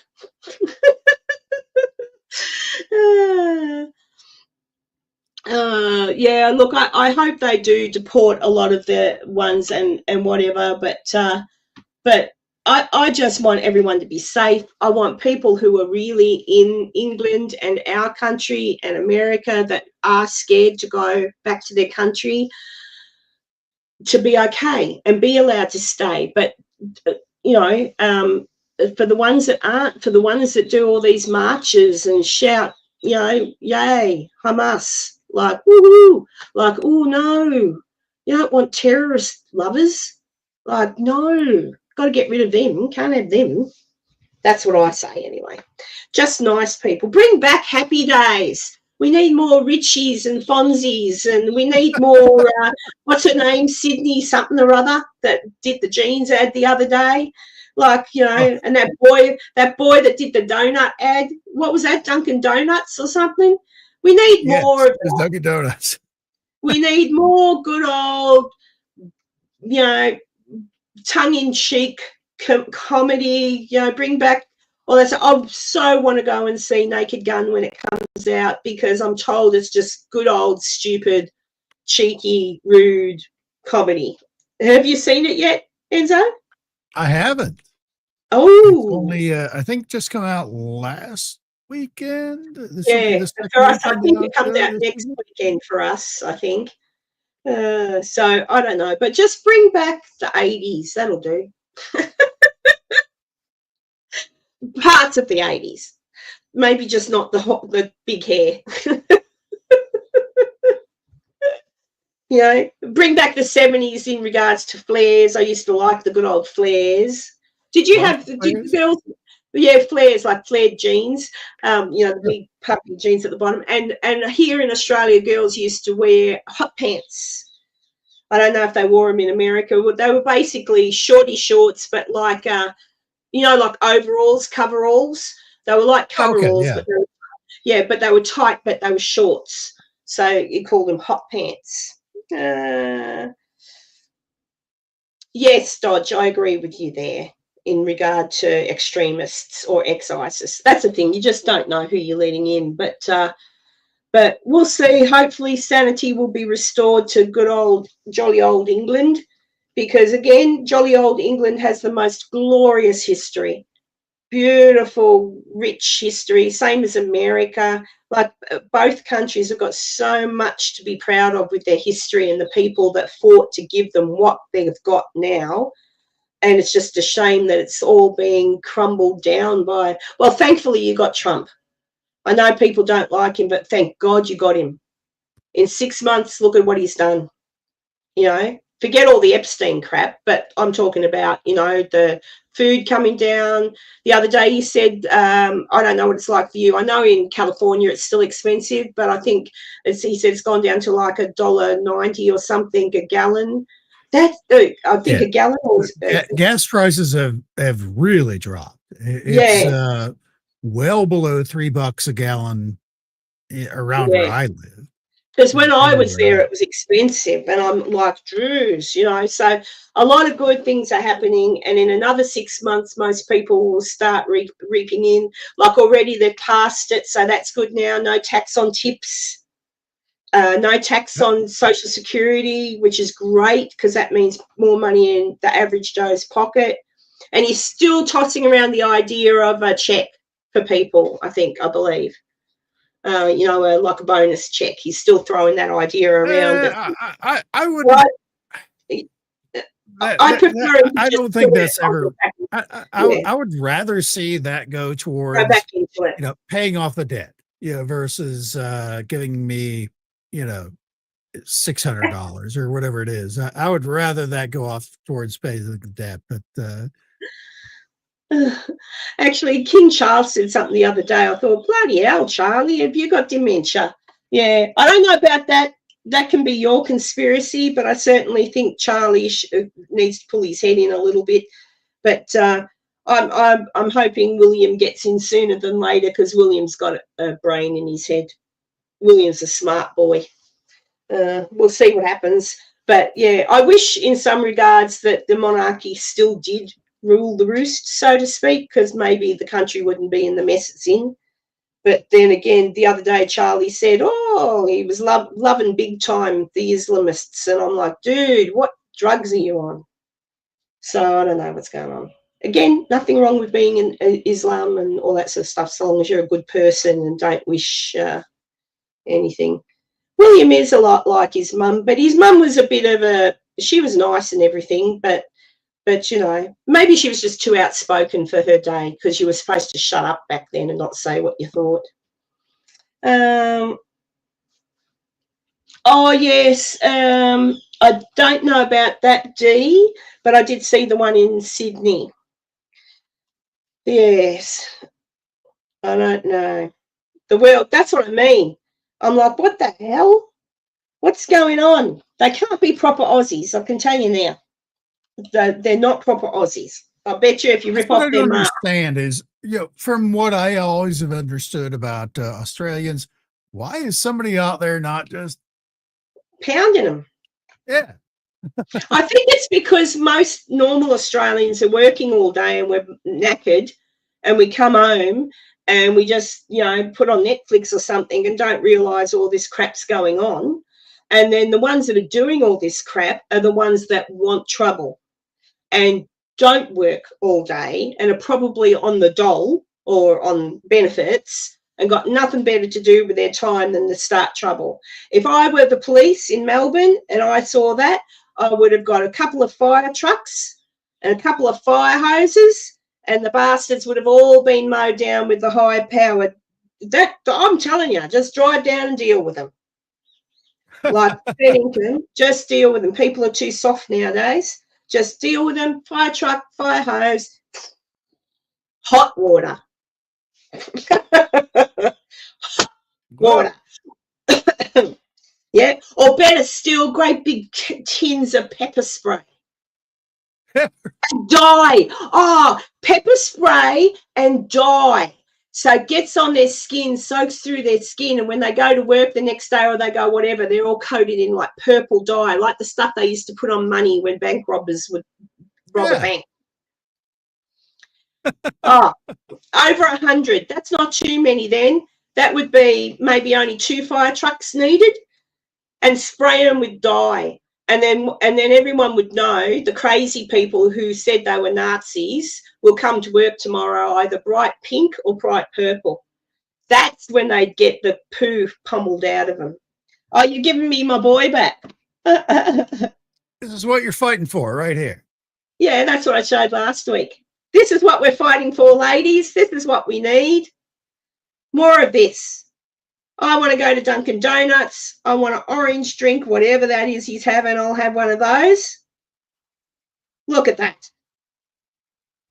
What about Sydney Sweeney? She's all right too. She's got good genes. She has good genes. Yeah. Like, so what's he going to say? Oh, I've got good genes. Like, what's the problem with him? Hang on. Let's see. I don't see a problem with him. Yeah, that's what I mean, Dodge. Oh, that's what I reckon. To be quite honest, all of these people that go on these marches and cover their faces are pussies. They're pussies. So dye them. Say, yeah, you can come on the march and be there. Like, even if it's not the government is going to do it, someone with a, somebody with something or other, a truck with a big hose on it, even like the ones you use on the farm, that you water your land, like just big purple dye. or yeah, purple or something, or fluorescent yellow dye, and then get them all soaking wet, and then the mongrels can't hide under their masks come tomorrow, can they? Because it'll be hard to get that dye out of their skin, and then people will know. So that if people were threatened with that sort of thing, they probably wouldn't protest because they'd think, oh crap, Why not? I'm wearing this mask. Hey, I don't think they would.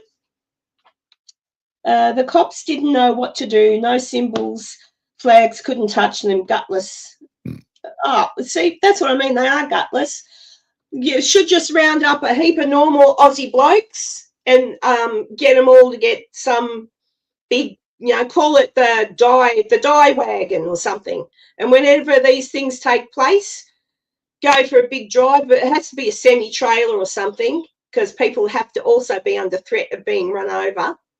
And then just go down the street in the semi-trailer with big hoses on the back and spray all these mongrel protesters with masks on in a dye that'll take days to wash out.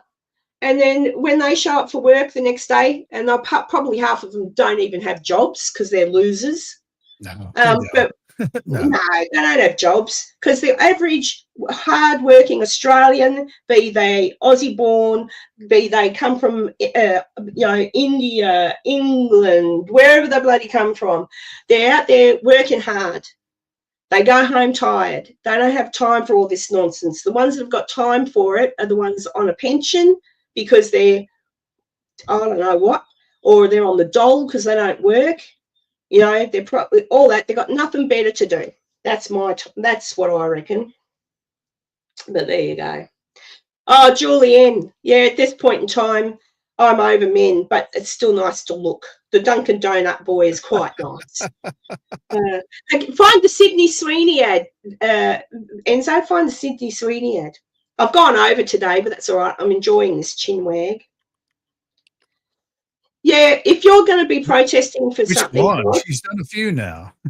No, the one, there's one for ice cream for Baskin Robbins. Have you seen that one that she does for Baskin Robbins?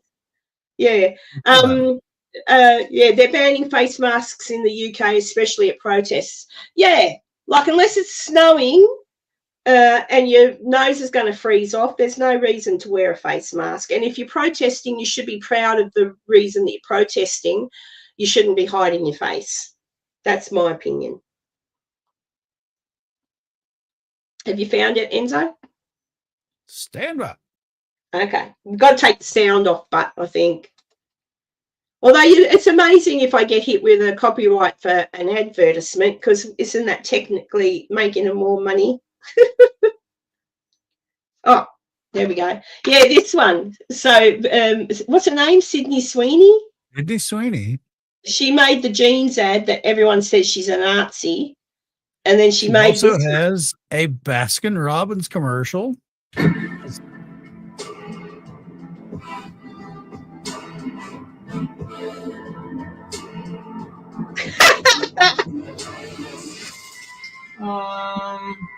Is that Sydney Sweeney? Oh yeah, it is. She really loves our rainbow sherbet. She comes here all the time. Wait, seriously?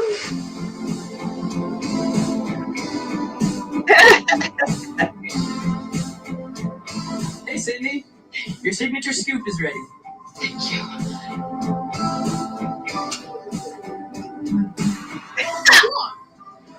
That's so cool. Yeah. It can be. Sweet at Baskin Robbins. Try the sweet on Sydney menu. Available at Baskin Robbins nationwide for a limited time. At least he drops half of it. That's what I mean. Oh, and the other day I saw Dean. He used to play Superman. Dean Cain. Is that his name? Oh, where have you gone, Enzo? Enzo's disappeared. He's turned himself off. But yeah, I saw Dean Cain, who used to play Superman, has now joined ICE. So there you go. And of course, all that sort of thing. But there you go. Was she on a show? I don't know, Julie. I don't really know who Sydney Sweeney is. Apparently she's an actress who's been in a few things, but nothing I've seen. The first I saw of her, honestly, was the jeans ad. And it just reminded me of back in the day when we used to have ads like, oh, gosh, I can remember Brooke Shields did a jeans ad that was a bit cheeky. There it is. There he is. You turned yourself off, Enzo. Yeah. Sorry. Sydney Sweeney does that to me. Yeah. Yeah, I just remember like when I was younger, we had, oh God, the Australian girl.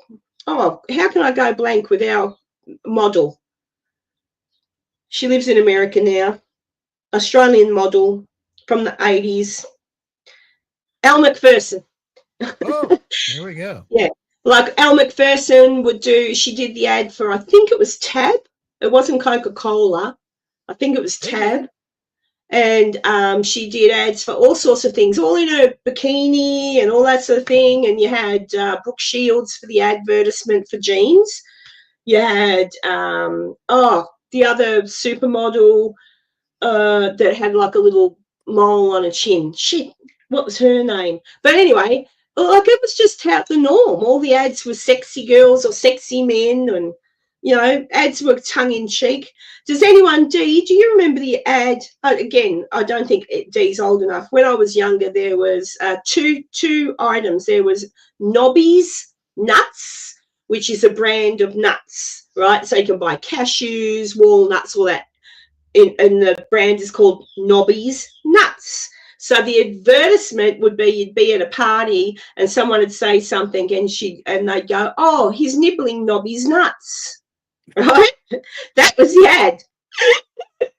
So, yes, I'm nibbling Nobby's nuts. Are you? Like that sort of thing. And then there was a brand of women's underwear called No Knickers, right? No Knickers was the brand. So the advertisement was a woman sitting on a piano and a guy playing the piano, and she's singing a song and she's going, yes, I'm wearing no knickers. I'm wearing no knickers at all. And that was the ad. But she was actually wearing underpants, but that was the brand. But yeah, good old Nobby's Nuts. And it was just all Cindy Crawford. Thank you, Julie. Yeah, Tab, only 1 calorie. But yeah. Oh, Sikkim Rex. Yes. Yes.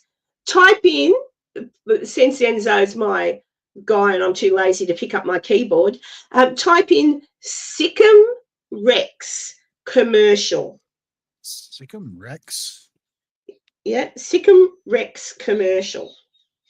And you should come up with a girl with sort of short hair laying back on a bed and a echidna, anteater. That's what you should see. Found it?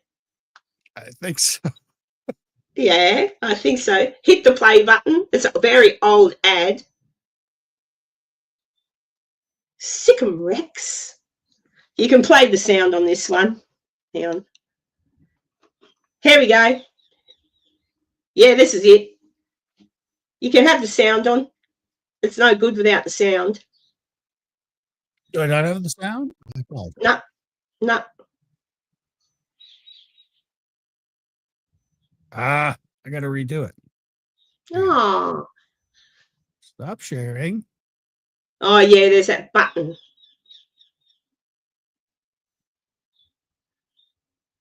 Yeah, sex sells everything. Why not? All right, here we go.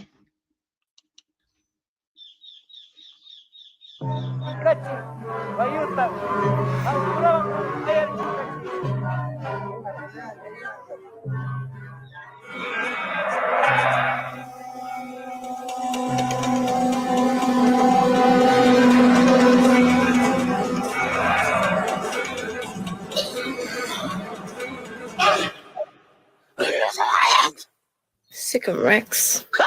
Hellproof ants pants. It's unbelievable underwear. Ah, the fun of the ads, fair income. I saw. Do you know the only time? Not the only time. Saturday Night Live, I think, is going to get cancelled at the end of the year. But they used to do a mock-up ad on that of, yes, I cracked my pants. Do you remember that? It was it'd be like a real ad, but it'd be they'd be talking, just doing like a real ad, and then you'd see him get up and say, "Oh yeah, I cracked my pants," and you'd see this big bum because they had a diaper on. I can't remember who used to do that. A lot of them did it when it was funny, the show. Now it's not so funny anymore. Sometimes it is. I do like the skit they did on it with the alien thing. There was a skit with I can't remember the actor's name now, but where the one lady, they're telling their stories of being abducted and how, it was like this bright light and it was so relaxing and we floated up and da da da. And then at the end of the thing, there's the other lady goes, yeah, that wasn't my story. They were flapping around with my boobs and they were made me pee in a pot. And you should look that one up later. I don't know. Yeah, you have to look that one up. Saturday Night Live, alien abduction. Just write that and I'm sure you'll find it. There's a few of them, but the one in particular I'm thinking of has got that actor in it that's good looking and he was in The Notebook and I can't think of his name. He was Ken in the Barbie movie. Ryan Gosling. That's the funniest one. It's just funny. So you've got a couple of people that were abducted and had this beautiful, surreal experience with the aliens, and she got molested and then thrown out of it and landed with her cuckoo hanging out. They threw her pants on her head. I'm like, oh my God. But yeah, look that up watch that one yourself later. But yeah. Well, it's nearly 2:30. I've been on for 2.5 hours. Unbelievable. We've talked about everything. And, yeah, I hope you're going well, Dee and Julie and Tanya, me mate. But, yeah, and Dodge, I hope everything's all right over there for you. I don't know. Where are you from, Dodge? What part of England? I wonder if I travelled through on my wanderings. Ooh. My headache's gone, Enzo. When I started, guys, I had a bit of a headache, but it seems to have gone. We both did. Yeah, we both had a headache. 5:25 a.m. There you go. Yeah, so I'm going to, I've got tomorrow off because it's a long weekend. Birmingham, North Wales. I went to Wales. I went to Cardiff. I went to the Cardiff Castle. I liked the Cardiff Castle. That was pretty cool. And I walked around the shops at Cardiff, lots of shops in Cardiff. I stayed at somewhere just across from the castle. I can't remember the name of the hotel now. Oh, that's not very good, is it? Gold detecting. I'm yawning too much. Well, it's a long weekend for me, so I'm going to finish here. I'm going to go and make myself a nice cup of tea and have a biscuit. And then I'm going to go into my garage and take everything off of the shelving in there and rearrange the whole garage and make it look nice. I get like this. I've got to move everything away. Hope you're doing all right, Tanya. Move those foxes out of the way. Huh? Yeah, move those foxes out the way. Yeah. Play with my pet snake. The She one doesn't that you keep said you were going to show this week and didn't. Well, well, if you give me a second, I'll be right back. Okay, I'll be right back. There we go. The big snake expose. Everyone wants to see the snake. We've all been waiting this entire time because she said she would show her pet snake. So we're all going to wait and see this monster snake.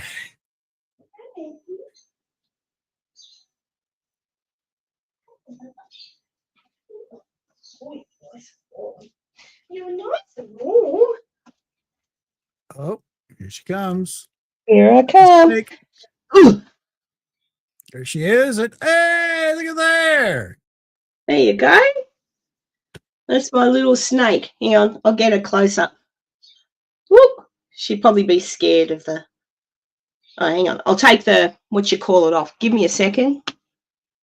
Do, do, do, do, do, do. None. That's better.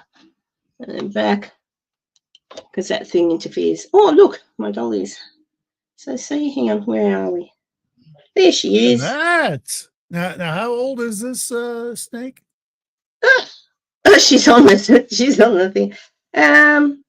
Oop, oop. She would be, I know, isn't she pretty? I don't know, but that's how long she is. What's that? About 500, half a meter. Oh, sorry, boo-boo. It'd be funny if she bit me on the face. Well, it wouldn't be funny. It wouldn't be funny, but she's pretty cute. It's She's pretty cute. So, yeah, so I've got myself a pet snake now. Look at her. She's look so... at that. I was not expecting that bold of a pattern on there. That's great. Yeah, I don't know. Yeah. Can you see it a bit better? Oh, yes. Sorry about... Oh, come back here. Come back here. Oh, they're strong. I'm just trying to get her into... Keep still. She's like, let me go. She was all curled up and quite comfortable. But she's pretty cute. Ouch, not funny. What's ouch? Oh, sniff, sniff. She is pretty. She is. Look at her. Whee. Whoop, hang on. So she'll easily get to be like 3 times that length. Well, they say anywhere up to, what did I say before? 3 meters. It's a snake. What is it? It's a coastal carpet python.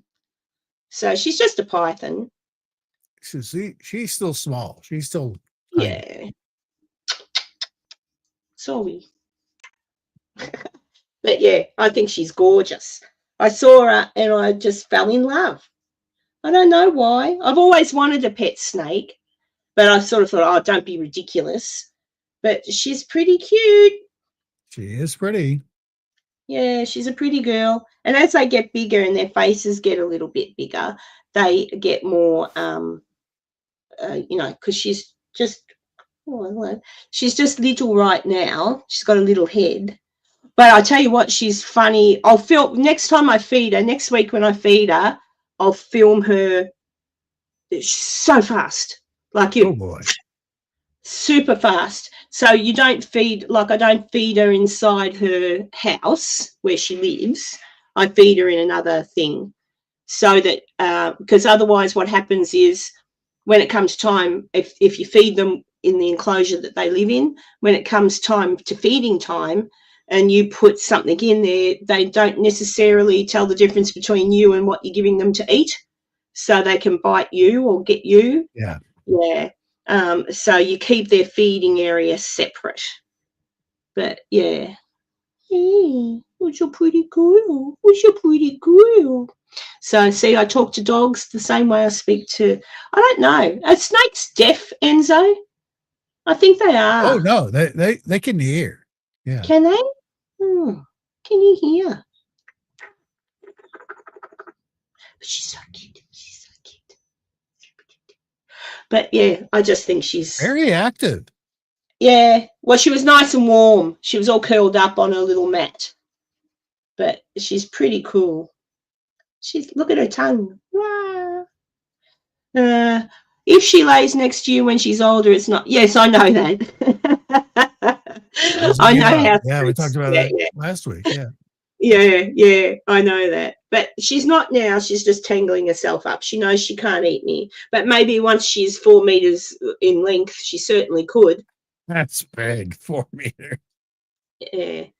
I don't think she'll get to 4 meters. Will you get to 4 meters? What do you think? Do you think you'll get to 4 meters? Oh, sorry.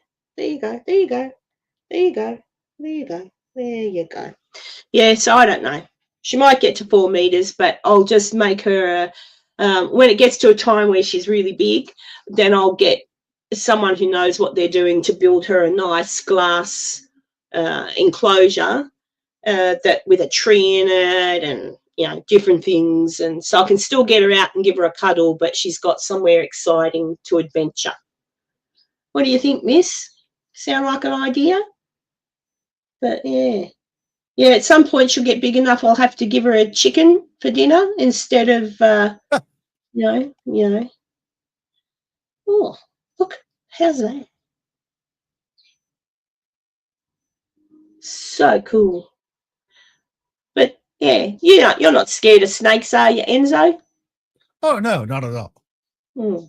Some people are. She's so strong though, like even that, she's holding on to me nice and strong.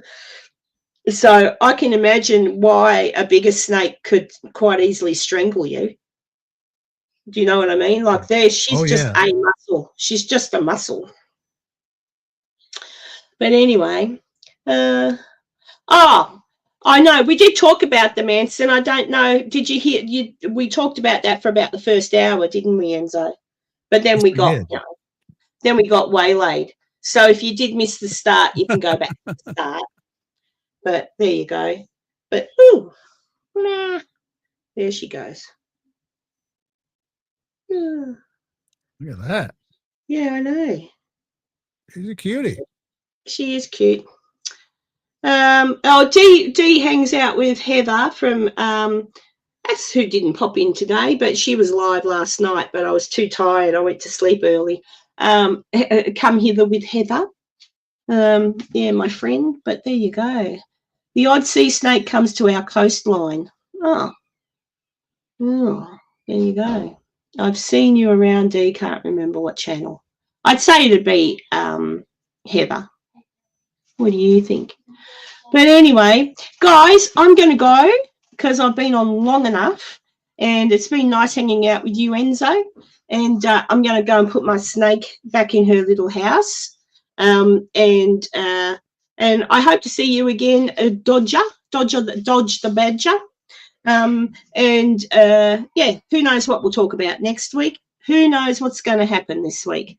But there you go. Oh, there she goes again. Look at her go. But I'll see you all later and have a great weekend. I'll say goodbye. Where's my snake? There she is. Mistake. Bye. Bye, guys.